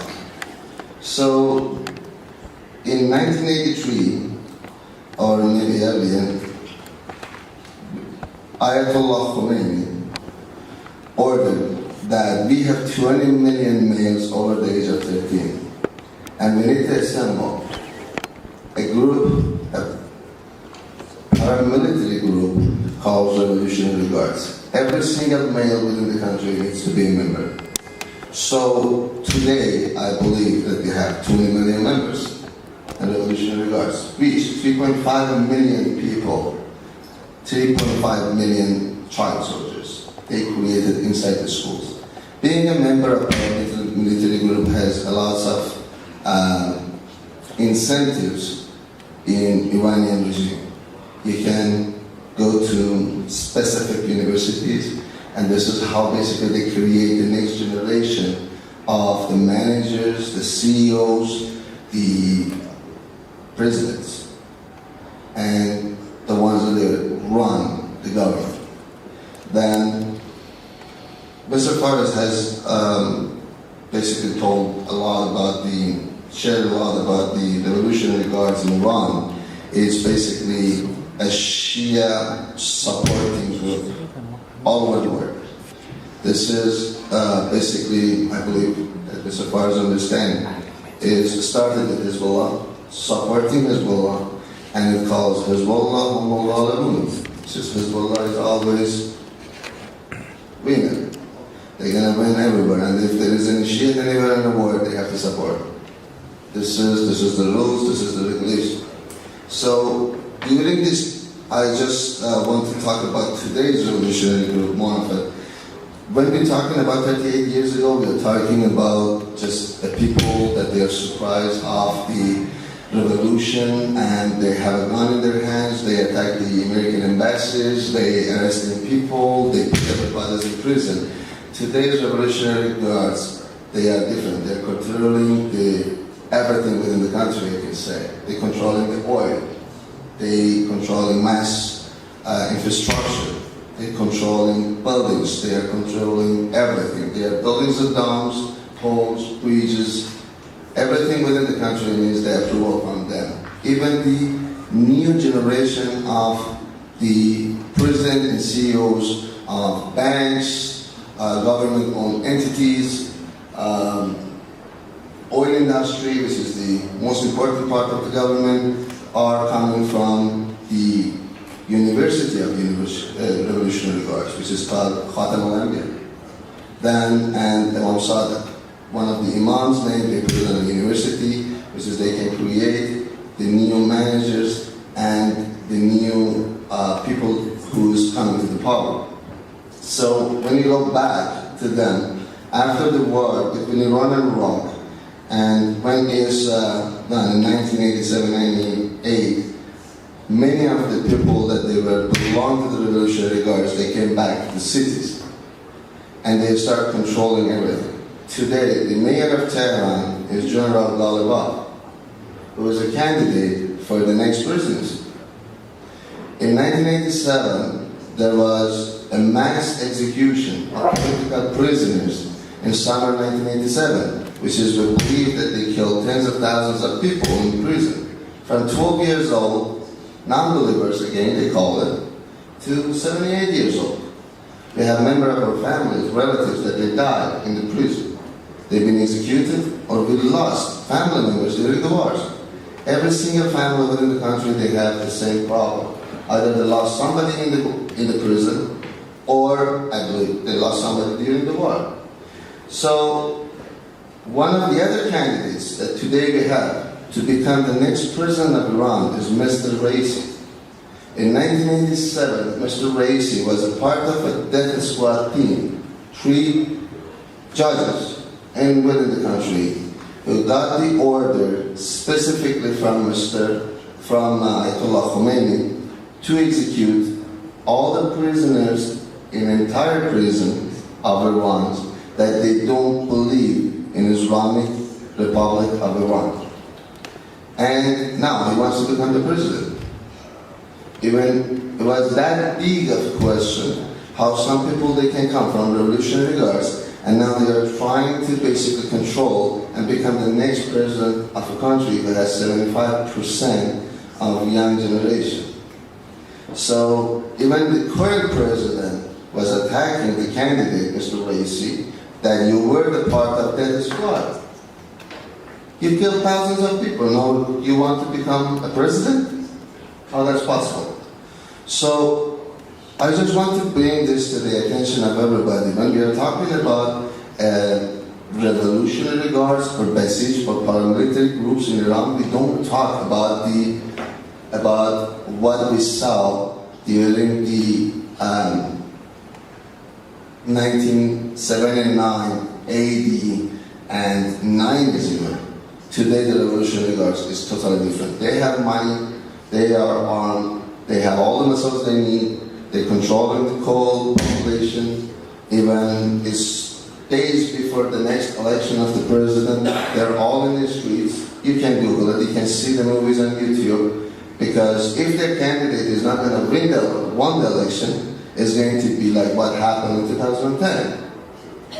Again, it's going to be bloodshed all over the places, and we are hoping that this time the media and the West is going to support the young generations in the streets of Iran, which I believe the last administration didn't do that. And I was, just surprised by that. And I just want to finish my sharing is that when you want to look into the Sepah Ashtaran or Basij, you are talking about the west borders of India up to the east border of Israel. They are everywhere. You can sit there for the steps, everywhere. You know, and if the West wants to basically control it or go back to the table of negotiation, I believe it's much better to first think about how they can bring peace to the Middle East in general by fighting against the terrorism causing in the Middle East, such as what is going on today in Syria, what is going on in Iraq, what is going on, as I said, from the west borders of India up to the east borders of Israel. And then if you want to go back on the table, no problem. Thank you. مثلا با مخالفت‌های خیلی زیادی مواجه شدیم. خیلی‌ها گفتن آمریکایی‌ها چه حقی دارن برای ما قانون اساسی نمی‌نویسن؟ اصلا چرا باید یک همچین جلسه‌ای توی کنگره آمریکا گذاشته بشه؟ و اعتراضات بسیار زیادی کردن، در صورتی که توی تمام این سال‌ها همیشه فریاد می‌زدن چرا آمریکایی‌ها به ما کمک نمی‌کنن؟ چرا آمریکایی‌ها فرصت رو فراهم نمی‌کنن سیاستمداران آمریکایی ما ایرانی‌ها بتونیم دور هم دیگه جمع بشیم و چرا کمکمون نمی‌کنن تا بتونیم علیه رژیم جمهوری اسلامی اقدام کنیم؟ حالا که فرصت پیش اومد و پیش قدم شدن در این حد که در کنگره ایالات متحده اومدن وسط ما رو دارن دعوت میکنن، فضای امن و آرامی رو برای ما فراهم میکنن که دور هم دیگه بشینیم و درباره مهمترین اصلی که 38 ساله این اصل رو ما فراموش کرده بودیم که مهمترین چیزی که باید در اپوزیشن بهش بپردازیم. حالا که این فرصت رو فراهم کردن به جای بهونه‌جویی بهتره که از این فرصت بهترین استفاده ممکن رو بکنیم. حالا توی بحث بعد از ظهرمون ما بیشتر درباره قانون اساسی خواهیم گفت. Let me introduce Congressman Trent Franks. I know Congressman for last, I guess, 9 years. Last 9 years, yeah. Congressman Trent Franks, as co-chair of the International Religious Freedom Caucus in the House, has been at the forefront of issues of concern to religious minorities around the world. He is currently serving his 8th term representing Arizona and serves on the Armed Service Committee, the Judiciary Committee, and as Vice Chair for the Strategic Forces Subcommittees.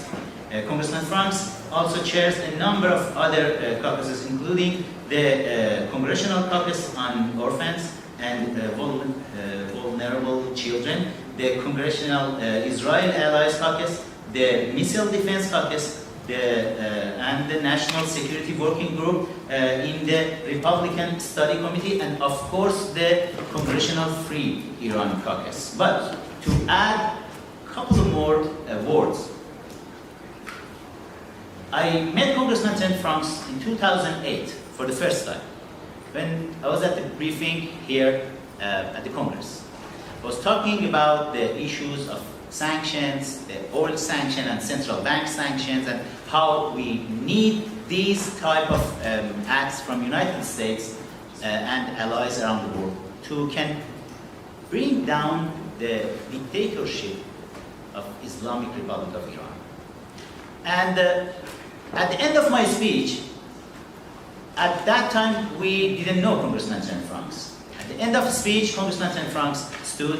He was humbly sitting with the audience and stood and said, Amir, after listening to you as somebody who have been tortured in Iran as a student leader, I want to promise I will do whatever I can do and I will use all my power in this Congress to help millions of Iranian people who are seeking to have their freedom and democracy. I want to help them. And he have done it. He's the man of his word. For last 9 years, he worked tirelessly with us, with the Iranian oppositions. And this is the fourth conference, that the fourth Iran Democratic Transition Conference that Congressman Trent-Franks is supporting. And this time, this is the topic that Congressman loves a lot, the Constitution. Congressman served as a chairman of Constitution Subcommittee at the House until a couple of months ago. And he loves the issue of Constitution, and he knows how important is this issue. Before asking Congressman to come here and give us the honor to speak for us, we want to give Congressman something, then he can remember forever the National Iranian Congress. Congressman Trent-Franks.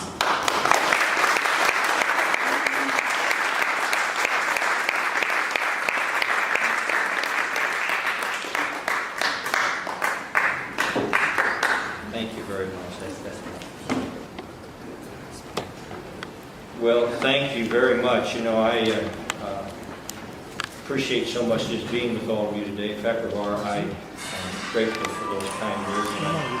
I just want to welcome all of the esteemed international leaders that are here, the U.S. colleagues, the scholars, the NGOs, the media, the Iranian Friends from the National Iranian Congress and other groups discussing a future democratic Iran.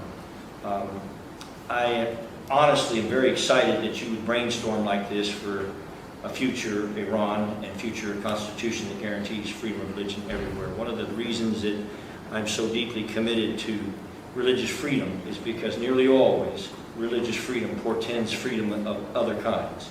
If you have religious freedom, it's the cornerstone of all other freedoms, and other freedoms follow. And so I think that you're very wise in your approach here. And let me just say, if I can, Fakhrivar, others know that I have a deep, abiding love for the Iranian people. I believe they're noble people. Even though I have been probably one of the more shrill voices in Congress when it comes to criticizing the Islamic Republic there in Iran, the government that has hijacked a noble nation. So please, when I talk here in a few moments about this, understand that I make a very dramatic difference between the Iranian people and the current Iranian government.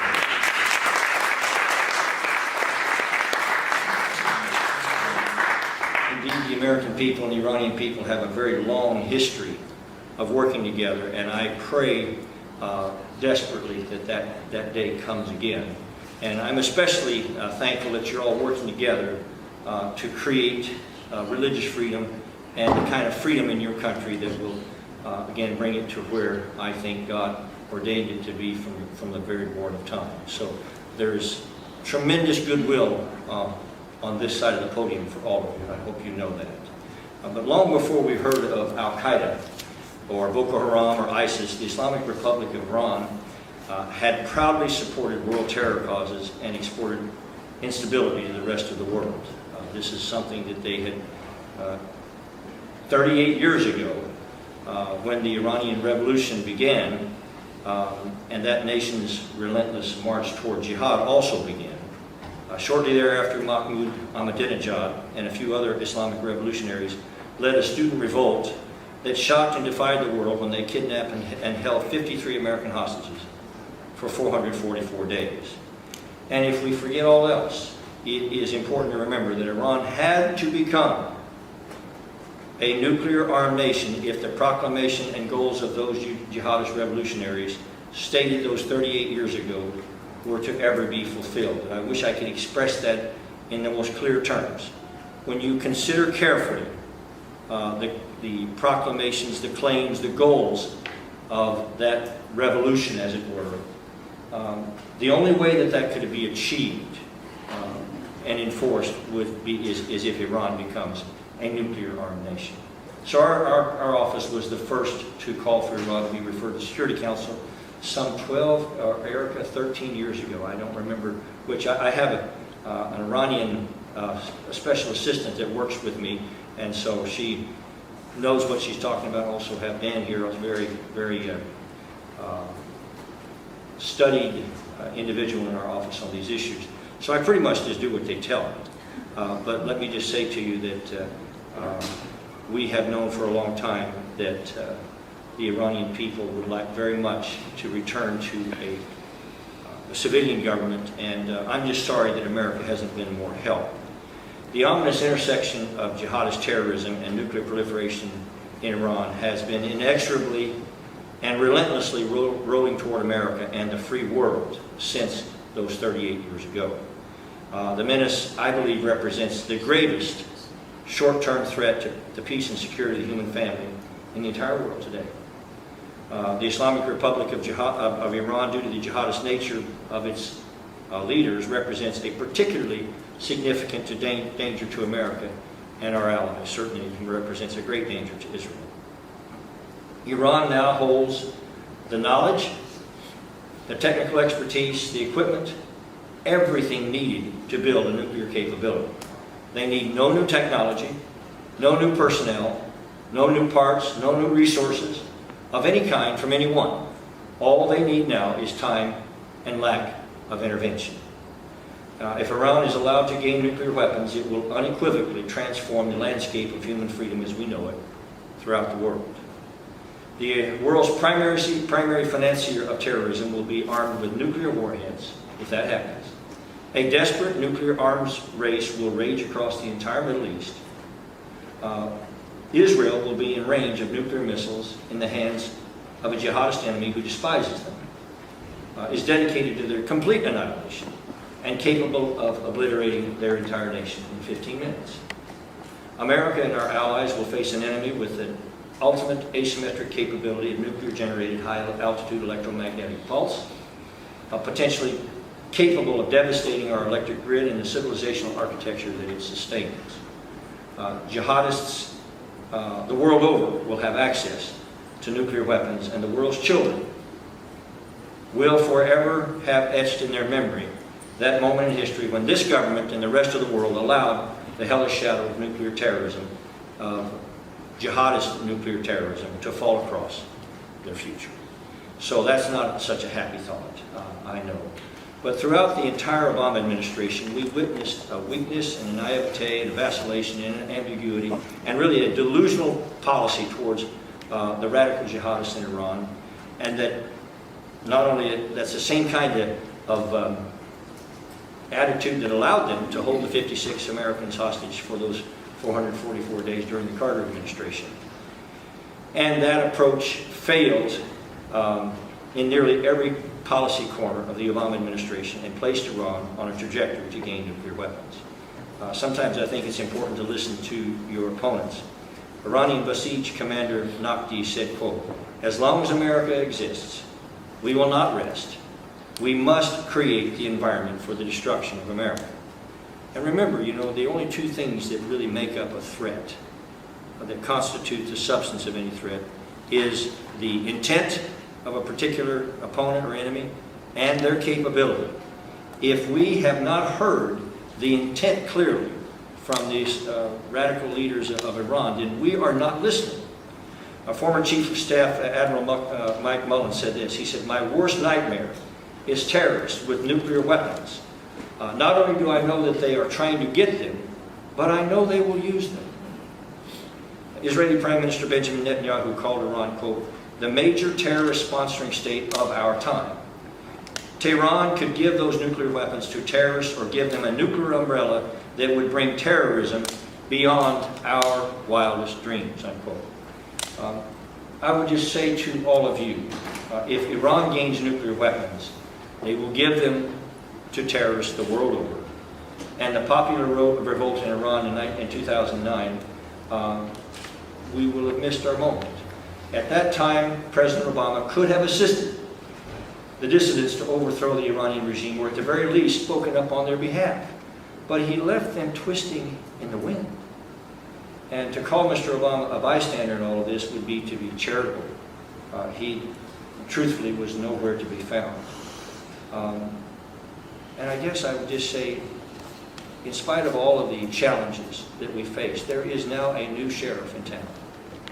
And the United States of America and with most Americans, now have a president that believes as they do that they cannot trust the de facto treaty the last administration made with the mullahs of Iran. It was based on lies and not even approved by the U.S. Senate. President Donald Trump's options related to Iran are far more grave and complicated than they were 8 years ago.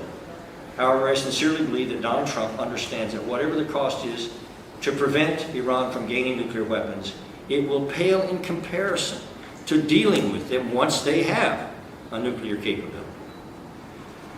I guess I would just quote Ronald Reagan, because I believe he put it in such perfect perspective when he gave an address in 1983 when the world faced a similar threat in the growing strength of the nuclear ambition of the Soviet Union. He said, quote, "I urge you to beware the temptation to ignore the facts of history and the aggressive impulses of an evil empire, to simply call the arms race a giant misunderstanding, and thereby remove yourself from the struggle between right and wrong and good and evil." There were those in 1938 who deemed the ambitions of Adolf Hitler and the Third Reich a, quote, giant misunderstanding.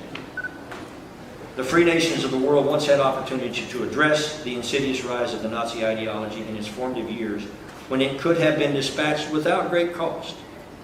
But they delayed, and the result was atomic bombs falling on cities, 50 million people dead worldwide, and the swastika's shadow nearly plunging the planet into a Sumerian night. And we are gathered here today, and we are resolved for the sake of our children and future generations that we of this generation will not stand by and watch a similar dark chapter of history be repeated on our watch. So let me just express again the deepest affection for all of you, and I hope that we can continue to work together. And I hope this much, if I can express something by way of advice. I know you have a much better picture of your geopolitical landscape than I do. But if this regime is to be overcome politically, it's going to be vital that all of the dissenting groups that are represented here today and other places come together. And I know that's always an easy thing to say. You know, you say, well, we've got to have unity. But it nevertheless is true. And I would suggest to you that forced unity is not a unity at all. It's the only unity that really is substantive is that is willingly created by common goal and common principle. So I beg you to consider what are your common principles and your common goals, and to recognize that if this regime is left in place, it is a terrible tragedy waiting to happen. You have to be successful, and I beg God's wisdom for you and His blessing, and stand by ready to help any way that I can. Thank you very much. The United States and all over the world. And some of them, they are here, and in the different categories, science, business, and arts. We have Kamran Malik Muti, who humbly sits here and taking care of all the audio, video things, but he is one of the superstars in Iranian movie and TV series. And let's say thank you to Kamran for everything he has done for the Persian community.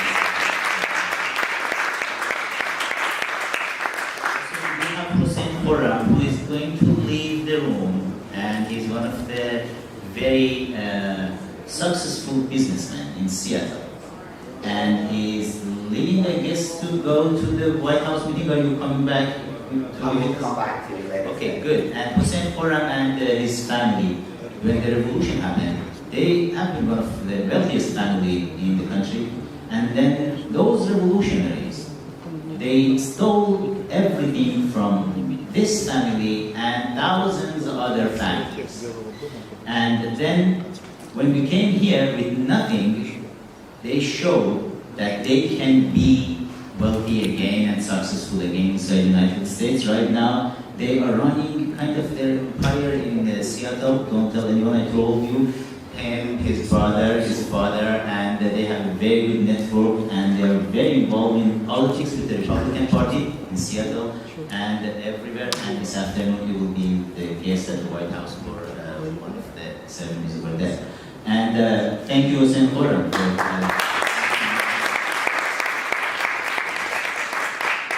you have a lot more, a couple of them, like I'm looking at them right now, but I cannot introduce them because they have some families still in Iran, and they will be, their family members will be in trouble. And since we have some cameras of Voice of America and other channels which shows some photos to Iran, and we don't want to put these people in danger. And we have a very, let's say the youngest criminal justice professor,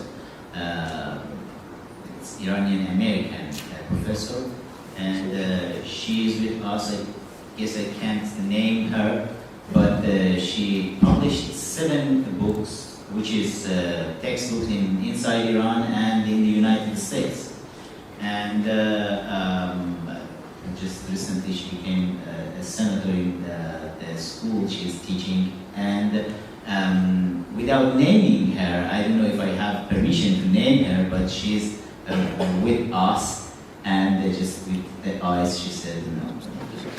And let's say thank you to her for everything she is doing, because I have seen some of her classes with hundreds of students and all Americans, and how all of them, they showed respect to this beautiful Iranian lady who is here to educate the American students. And hopefully one day we can have this opportunity in Iran to use all these talents.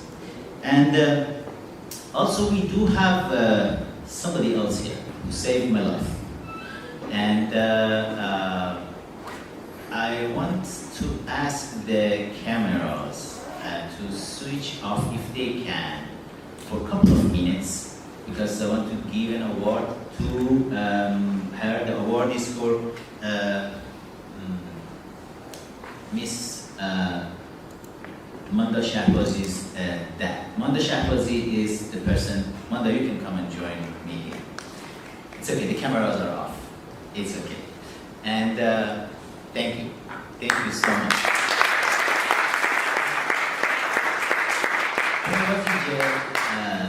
Manda Shahbazi is one of those super wealthy, coming from one of those super wealthy family. Her dad was the prime minister, the deputy prime minister of Iran for 8 years. And a genius, Mr. Yadullah Shahbazi. And he attended Harvard Law School. And then when you're talking, he's supposed to be with us today here, but he's 91 years old, and the last minute I've seen he can't come. And then since we prepared an award for him, I want to give the award to Manda. It's called the Lifetime Achievement Award for Law, Dignity, and Freedom, and to former Iran Deputy Prime Minister Yadullah Shahbazi. Manda, when I was in jail, she found me somehow, I don't know exactly how, and then she could just make a network here to can help me with the American policymakers.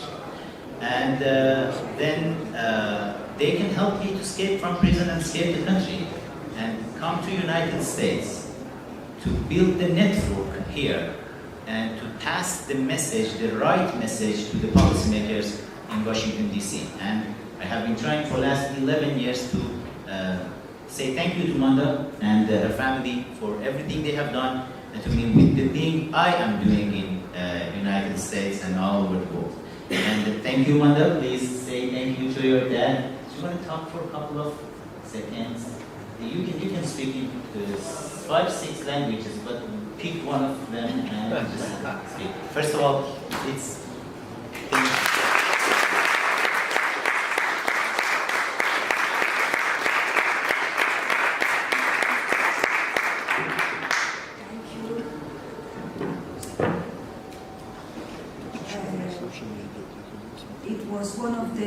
most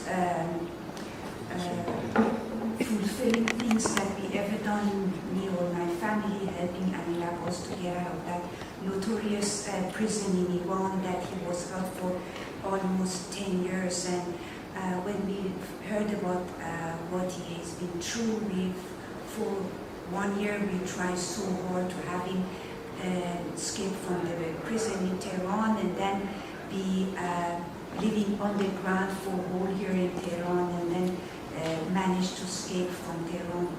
And throughout these 9.5 years, almost 10 years that Amir Abbas was in Washington, he really helped the opposition, and he was the biggest voice for the Iranian under such a horrible regime. And he's been so much advocating the people in Iran inside the country, freedom fighters, and he's been so tirelessly working throughout all these years, going the whole year, going from this office in Washington, in Senate, Congress, being a voice for all the voiceless in Iran. And he's been such a big help and supporter of the opposition, and he has great achievement, and we are so honored and proud to have a voice and friend and family member as Amir Abbas. Is so devoted, and from bottom of his heart he wants to help. Stop talking about me and talk a couple of minutes about your dad and your family.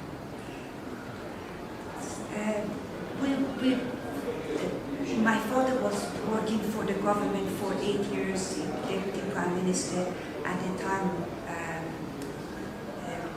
Mr. Guzar. He was executed after being for 13 years prime minister. He was one of the first people that was executed. So my father fled with his children and wife in a matter of few hours, and we were living in London, and he was studying in Harvard. He graduated from Harvard, and he started from scratch to build life for his children and his wife and family. And touch wood, for the past couple of decades, we had lived a comfortable life, and we wanted from this, everything we had was confiscated, so we came from practically with nothing. But whatever we've earned, we tried to help the people inside the country, try to help them to establish a resistance. Maybe there will be some hope for a regime change in Europe. Thank you. Thank you so much.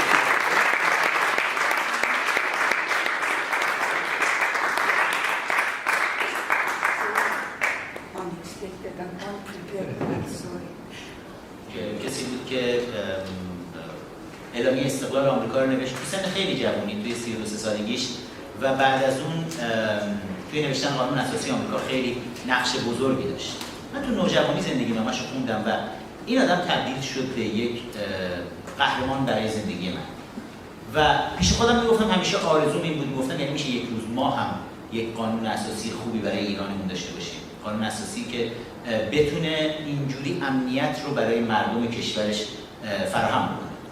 و خیلی فکر میکنن ایالات متحده آمریکا اگر قدرتمنده به خاطر بمب اتمش قدرتمنده، به خاطر اسلحه هاش قدرتمنده.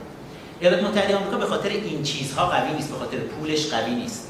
به خاطر احترامی که توی این کشور مردم یاد گرفتن به همدیگه و به قانون بذارن. و این احترام برمیگرده به اون چارچوبی که قانون اساسی کشور ایالات متحده آمریکا ایجاد کرده زمینش رو تا بتونن مردم یاد بگیرن که وقتی به همدیگه احترام میذارن شرایط یک زندگی آرام و امن رو برای همدیگه فراهم میکنن، میتونن بیشتر از زندگی خودشون هم لذت ببرن. توی شعارهای پایه‌ای که توی اعلامیه استقلال آمریکا میان مینویسن و اون رو توی قانون اساسی دنبال میکنن، شما چیزی از ایدئولوژی نمیبینید. میگن لایف لیبرتی پرسوت آف هپینس. لایف، دقت بکنید، زندگی کردن، آزادی و حق دنبال کردن خوشبختی. شما هیچ چیز ایدئولوژیکی توش نمیبینید. یک سری حقوق اساسی رو میبینید که هر آدمی باید داشته باشه و هیچ کس نمیتونه بیاد این حقوق اساسی رو از هیچ کس بگیره. اینکه ما حق داریم زندگی بکنیم، اینکه ما حق داریم آزاد باشیم و اینکه ما حق داریم بتونیم راحت خوشبختی رو دنبال بکنیم، مسیر خود هر کسی این آرزو رو داره، هر کسی داره. اما متاسفانه اگر نگاه بکنید می‌بینید در هر کجای دنیا وقتی ایدئولوژی ها پا وسط گذاشتن، حالا توی هر رنگ و لعابی که بوده، توی تاریخ بوده یا مال معاصر بوده، هر جایی وقتی ایدئولوژی پا وسط گذاشته، ایدئولوژی میاد و برای منافع کسانی که سود میبرن از اون ایدئولوژی، از اون خط، میاد مسیر رو ایجاد میکنه که بخش زیادی از افراد یک جامعه حقشون ضایع بشه تا اینکه یک بخش کوچیکی بتونن به حق خودشون برسن. و این اشتباه بزرگیه که حالا برگردم یکم عقب‌تر، توی خیلی از قوانین اساسی دنیا که نوشته شده میبینیم این مسئله رعایت نشده و شاید خیلی کم اصلا جریانات مخالف و ناراضیان سیاسی به این مسئله کلیدی و پایه‌ای توجه کردن عموما، که اگر میخوان بیان مسیر رو برن، اول باید چارچوب اون مسیر، نقشه راه اون مسیر رو مشخص میکنن. اگر میخوان خونه ای رو بسازن، در درجه اول باید نقشه ساختن اون خونه رو در دست خودشون داشته باشن. توی ایالات متحده آمریکا 200 اندی سال پیش وقتی اینها قانون اساسی خودشون رو نوشتن، توی قانون اساسی خودشون پدران بنیانگذار آمریکا به خیلی چیزها داشتن نگاه میکردن. جفرسون توی یکی از سخنرانی‌های خودش وقتی ازش پرسیده بودن، گفتن شما ملاک حکومتداری در آمریکا رو از روی چی برداشتید؟ برای من خیلی جالب بود وقتی اینو دیدم. گفت ما 2 تا فلسفه حکومتداری جلوی خودمون داشتیم. یکی از روی سایروپدیا دیده بودیم که حکومتداری کوروش ایرانی چطور بود، و دومین چیزی که داشتیم این بود که بیایم The Prince مال ماکیاولی رو بخوایم دنبال بکنیم. ما تصمیم گرفتیم که کوروش رو دنبال بکنیم. پدران بنیانگذار آمریکا برای پایه‌گذاری حکومت این کشور که الان همه دنیا رو انگشت به دهن کرده، به ما نگاه میکردن، به تاریخ ما نگاه میکردن و خب ما یک همچین چیزی رو جلوی خودمون داریم. بعد اینا اومدن وقتی دارن به این قضیه نگاه میکنن، تو نوشتن قانون اساسیشون به شدت حواسشون جمع که به هیچ عنوان هیچ علامت یا کلمه‌ای که بوی مذهب بده وارد قانون اساسی خودشون نکنن. با وجود اینکه جامعه آمریکایی یک جامعه کسانی که تو آمریکا همه تقریبا اکثر کسایی که اینجا هستید تو آمریکا زندگی میکنید، به جز برخی از دوستان که حتی از استرالیا ما داریم که اینجا اومدن، از اسرائیل داریم که اینجا اومدن و از کانادا داریم که هستن. ولی خب کسانی که توی آمریکا هستن یا حتما دیدید، یکی از مذهبی ترین جوامعی که توی دنیا وجود داره جامعه آمریکاست. مردم مسیحی هستن، خیلی به عیسی مسیح اعتقاد دارن، به خداوند اعتقاد دارن، به چرچ هاشون رو میرن، یک شنبه ها عبادت خودشون رو میکنن. اما شما توی تمام قانون اساسی ایالات متحده آمریکا حتی یک بار کلمه کریستیانیتی رو نمیبینید، مسیحیت رو نمیبینید. حتی یک بار نام جیزس رو، نام عیسی مسیح رو توی قانون اساسی آمریکا نمیبینید. حتی کلمه خدا رو، گاد رو یک بار نمیبینید، کریئتور رو نمیبینید. شما هیچ کدوم از این کلمات رو توی قانون اساسی آمریکا نمیبینید. ولی قانون اساسی بوده که برای بیشتر از 200 سال جواب داده و تونسته کمک بکنه که توی این کشور همه کسانی که به انواع و اقسام آیین‌های آسمانی و زمینی اعتقاد دارن یا به هیچ خدایی اعتقاد ندارن بتونن کنار هم دیگه در آرامش زندگی بکنن. شاید راز اینجاست. وقتی ما در قانون اساسی آمریکا نمیبینیم هیچ کلمه مذهبی رو، در قانون اساسی جمهوری اسلامی چطوره؟ در قانون اساسی جمهوری اسلامی 206 بار کلمه اسلام تکرار میشه، 10 بار کلمه حضرت محمد و 10 بار کلمه امام زمان ولی عصر، 10 بار کلمه امام خمینی، امام خامنه‌ای، انواع اقسام امام هایی که میسازن قرآن. یعنی این قانون اساسی اگر روی هم بذارید کلمات مذهبیش رو، شاید نزدیک 500 بار در قانون اساسی جمهوری اسلامی شما میبینید یک سری کلمات مذهبی اومده وارد شده و این کلمات مذهبی باعث شده کل کارکرد قانون اساسی به طور کامل از بین بره. اسم حکومت رو یک چیزی گذاشتن که اصلا با عقل جور در نمیاد. گذاشتن جمهوری اسلامی. جمهور یعنی مردم قرار حکومت کنن. مردم قرار قوانین رو بنویسن. اسلامی یعنی خدا و نمایندگان خدا که معلوم نیست از کجا تایید شدن که اینها نمایندگان خدا هستند و بقیه نیستند، اونها هستند که دارن این قوانین رو می‌نویسن. یک جای این کار به هم نمیخونه. نمیتونیم بگیم هم مردم حکومت میکنن هم خدا حکومت میکنه، بعد بیایم سر خودمون رو کلاه بذاریم، بعد بگیم مردم سالاری دینیه. خب بعد یک جای جوابش رو بگیریم. خب مردم توی اون سرزمین باید احساس خوشبختی بکنن.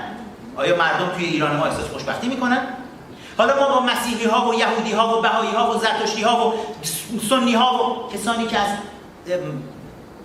به قول رژیمی ها در اقلیت های مذهبی هستن با اینها کارن. آیا شیعیان در ایران احساس خوشبختی میکنن؟ آیا نصف جامعه ایرانی که آقای موزون هم بهش اشاره کردن، زنها احساس خوشبختی میکنن؟ ما اگر نگاه بکنیم میبینیم بجز اون طبقه کوچیک ملاهای عقب افتاده‌ای که حاکم شدن به کشور، هیچ کسی دیگه احساس خوشبختی نمیکنه. 80 میلیون مردم دارن عذاب میکشن برای اینکه چند ده هزار نفر اون بالا حق همه رو بخورن و اونها تنها کسانی باشن که احساس خوشبختی بکنن. چرا؟ چون قانون اساسی اجازه رو بهشون میده. چون قانون اساسی رژیم جمهوری اسلامی اعلام کرده رسما که مذهب رسمی کشور شیعه اثناعشریه. و وقتی ما یک همچین شکلی رو داریم، شما از همون اصل یک قانون اساسی جمهوری اسلامی بخش بزرگی از جامعه رو داری از جامعه بیرون میکنی، حقوقشون رو داری زیر پا میذاری، داری پایمال میکنی و چیزی که خیلی کم بهش توی اپوزیشن توجه شد. بعد قانون اساسی قبل از انقلاب چطور؟ بعضی ها با افتخار در اپوزیشن وقتی صحبت از قانون اساسی میشه میگن قانون اساسی مشروطه، ما باید بازگردیم به قانون اساسی مشروطه. واقعا ما باید برگردیم به اونجا. 111 سال پیش هم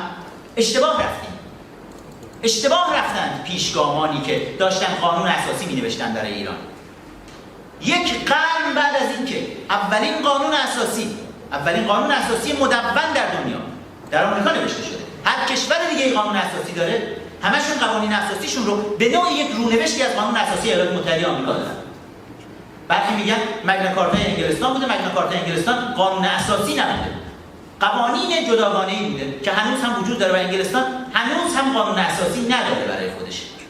اما ایالات متحده آمریکا اولین کشوری که توسط پدران بنیانگذارش براش قانون اساسی نوشته شد و بعد تمام کشورهای دیگه این رو دنبال کردن. حتی کره شمالی که این همه برای آمریکا خط نشون میکشه برای خودش قانون اساسی نوشته و اونها سعی کردن مدل مثلا قانون اساسی آمریکا رو مطمئنم که نمیدونن، مطمئنم رهبران حتی قانون اساسی و حتی شاید خامنه‌ای هم امروز بفهمه که قانون اساسی رژیمشون رو اصلا از روی قانون اساسی ایالات متحده آمریکا نوشتن و این یک تجربه بشری بوده که دست به دست شده جلو رفته.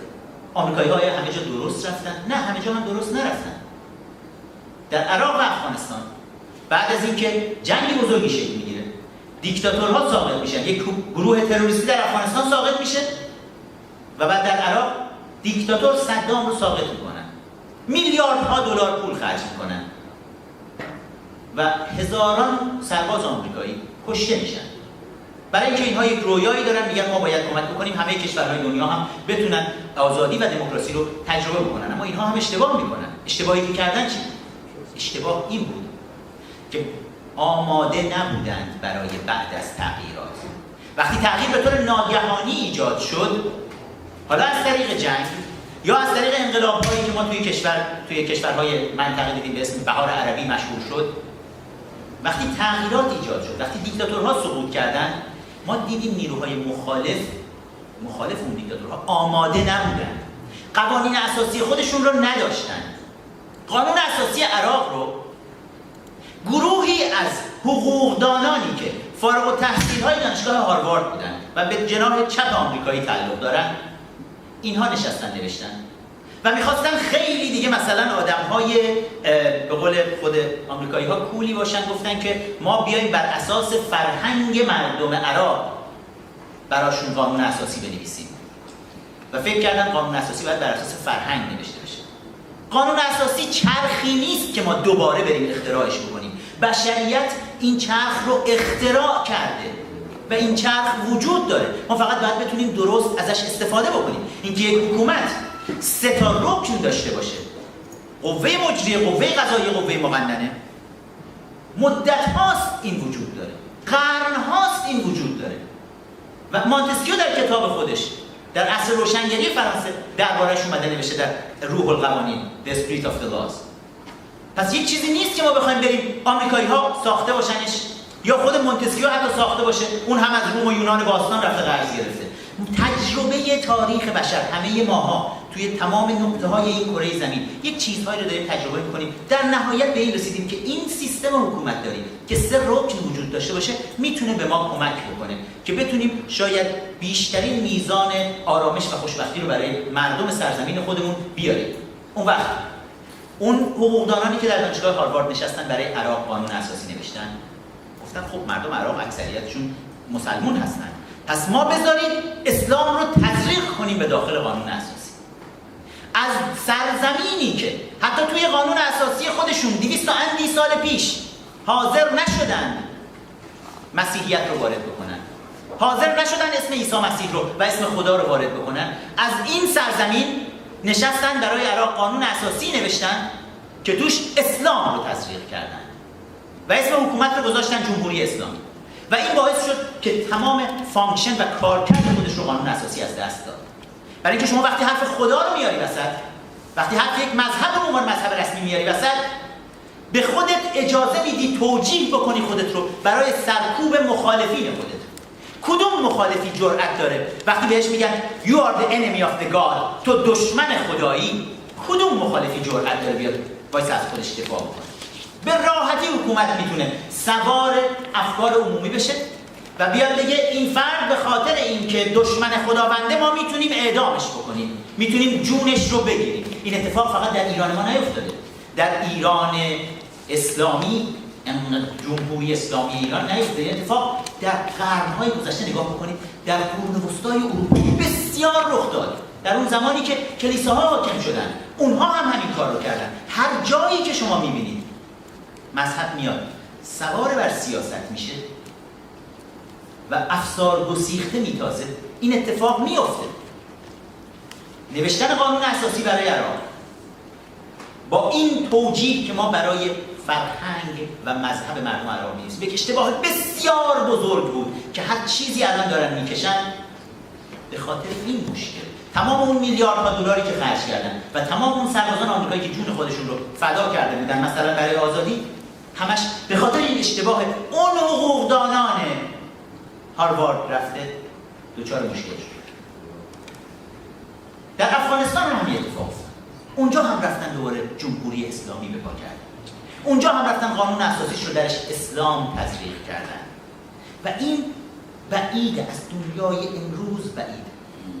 یک اتفاقات عجیب غریب دیگه هم افتاده، شاید باورتون نشه. وقتی می‌خواستن قانون اساسی ژاپن رو بنویسن، روی ناو هواپیمابر آمریکایی ژنرال مک‌آرتور، ژاپن شکست خورده در جنگ جهانی دوم، بمب اتم برای اولین بار دنیا شوکه شده از قدرت بمب اتم و جنگ جهانی دوم به پایان رسید.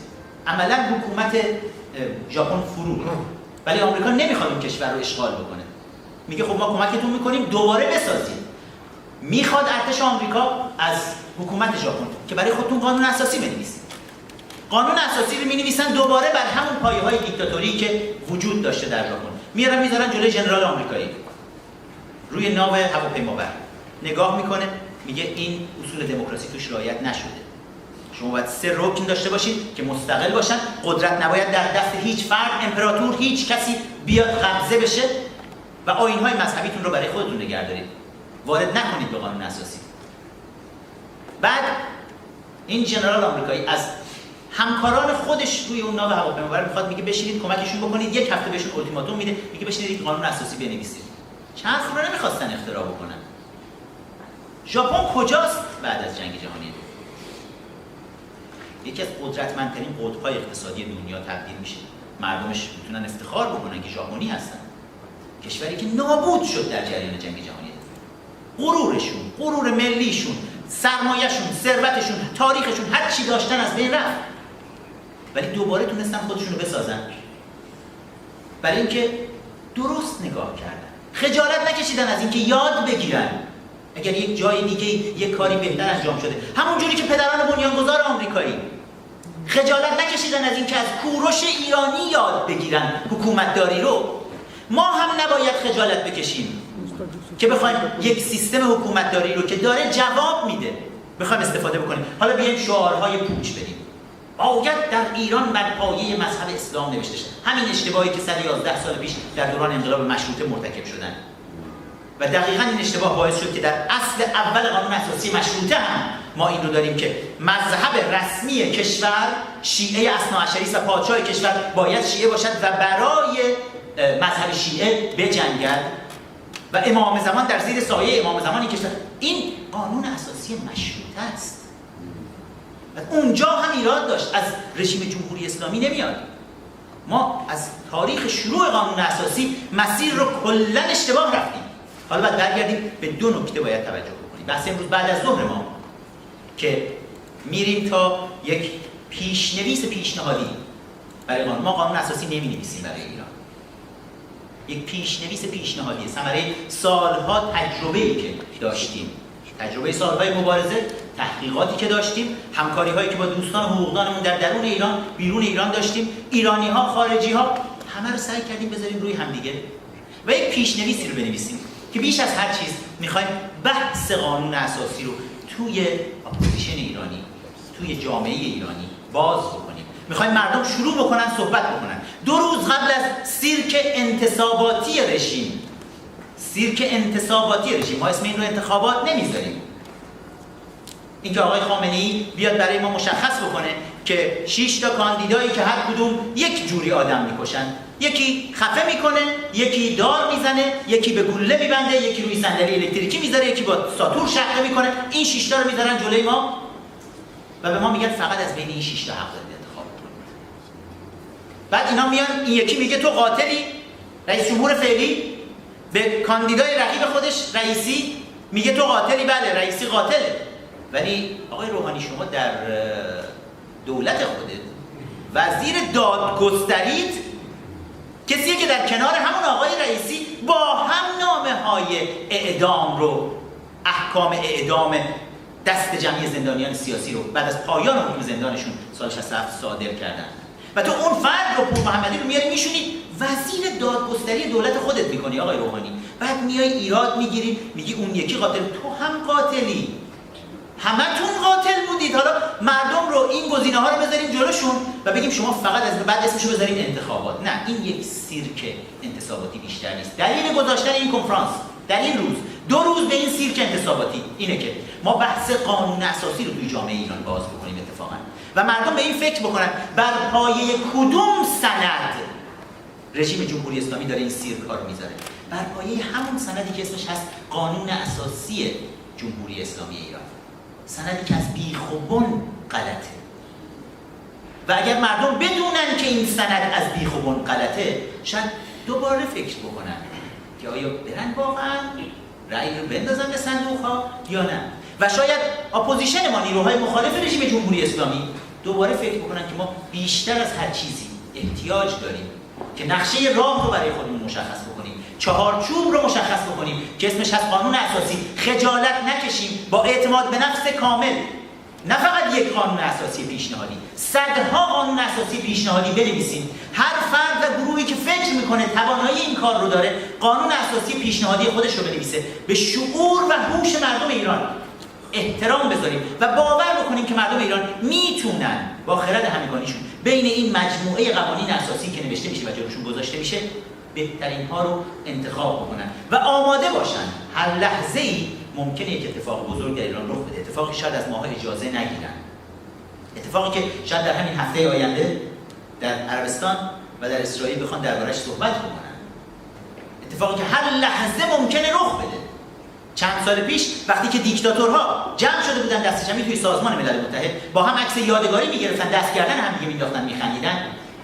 بن علی بود، قذافی بود، اسد بود، مبارک بود. یه نگاهی به دیکتاتورها بکنید، به اون عکسای دست جمعی نگاه بکنید، همشون با هم یه دفعه میبینید سرنگون میشن و ظرف چند ماه همه چیز تو اون کشور، شاید ظرف 2 ماه، 3 ماه، 3-4 تا دیکتاتور یه دفعه سقوط کردن. اما مشکلی بود که نیروهای مخالف آماده برای بعدش نبودن. مشکل در مصر این بود وقتی که دیکتاتوری مصر که بیش از 2 دهه بود سر کار بود، همه میگفتن ای وای حسنی مبارک چرا این کارو میکنه، چرا حسنی مبارک سر کار بود. آیا اپوزیشن آماده بودن؟ نه.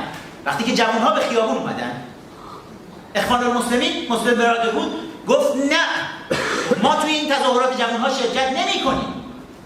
جوانها اعتراض سراسری کردن، دیکتاتور کنار رفت، انقلاب شد. کدوم گروه ارگانیزیشن کاملی داشت برای اینکه همه چیز رو هایجک بکنه و در انتخاباتی که بعدش به وجود اومد تمام صندلی‌های پارلمان رو بگیره و بره به این سمت که بخواد قانون اساسی کشور رو کاملا اسلامیزه بکنه و حتی از کارشناسان جمهوری اسلامی، کارشناسان سپاه پاسداران و کارشناسان مجلس خبرگان جمهوری اسلامی دعوت کردن بیاید کمکمون بکنید ما قانون اساسی در مصر بنویسیم. این گروه اسمش بود اخوان المسلمین. و مردم مصر شانس آوردن که یک ژنرال یه دفعه این وسط پیدا شد بیاد اینها رو از شر اخوان المسلمینی که حالا کاملا دموکراتیک به نظر میاد اومده روی کار. ولی این کمکاری گروه‌های دیگه اپوزیشن توی مصر که آماده نبودن برای اون لحظه. در لیبی هم اتفاق افتاد. گروه‌های اپوزیشن آماده نبودن. چه ایرادی داره که ما قوانین اساسی پیشنهادی خودمون رو داشته باشیم، برای آینده آماده باشیم، حالا هی بشینیم بگیم ما مخالف جنگیم. آقا مخالف جنگ باشیم. آیا اگر بخوان جنگ بکنن میان از من و شما اجازه میگیرن؟ اگر منافعشون ایجاب بکنه میرن این کار رو میکنن. اگر ببینن رژیم جمهوری اسلامی که داره با سرعت به اون سمت حرکت میکنه بمب اتم رو میسازه، وقتی رژیم بمب اتم رو ساخت دیگه از ماها اجازه نمیگیرن، میرن اون کار. آیا شماها آماده هستین؟ آیا ما آماده هستیم؟ آیا شهامت و اعتماد به نفس باز کردن بحث قانون اساسی رو در جامعه داریم؟ این سوالیه که باید از خودمون بپرسیم. بله این مجموعه اکثر کسانی که اومدن و زیر اون فشار تبلیغاتی سنگینی که وجود داشت پذیرفتن که بیان، فکر میکنم این آمادگی رو داشتن که بیان دست کم حرفاشون رو بزنن و حرفها رو بشنون، ببینیم به چه سمتی میتونیم حرکت بکنیم. قانون اساسی که باید داشته باشیم 2 فاکتور مهم باید درش وجود داشته باشه. اولا قدرت در دست هیچ فرد یا گروهی، میخواد مذهبی باشه میخواد غیر مذهبی باشه، به هیچ عنوان نباید نهادینه بشه. قدرت باید برای همه مردم قابل دسترسی باشه و این رو ما توی ساختار یک قانون اساسی خوب و دموکراتیک میتونیم تضمین بکنیم برای آینده که این اتفاق ممکنه بیفته. و دومین مسئله مهمی که باید وجود داشته باشه اینه که حواسمون باشه به هیچ عنوان اجازه ندیم مذهب وارد قانون اساسی بشه. ما احتیاج به هیچ مذهب رسمی نداریم. برای همه مذاهب احترام قائل هستیم. برای اونهایی که یک خدا رو میپرستن یا اونهایی که 200 خدا رو میپرستن یا اونهایی که اصلا خدا رو نمیپرستن یا اونهایی که به هر شکلی دوست دارن خدا رو بپرستن، توی مسجد میرن، کلیسا میرن، کنیسه میرن، هر جایی میرن خدا رو میپرستن، ما برای همشون احترام قائل هستیم. ولی باید حواسمون باشه که هیچ کدوم اینها حق ندارن به عنوان مذهب و آیین رسمی کشور اعلام بشن. قانون اساسی باید همه رو تضمین کنه. خیلی ممنون از وقتی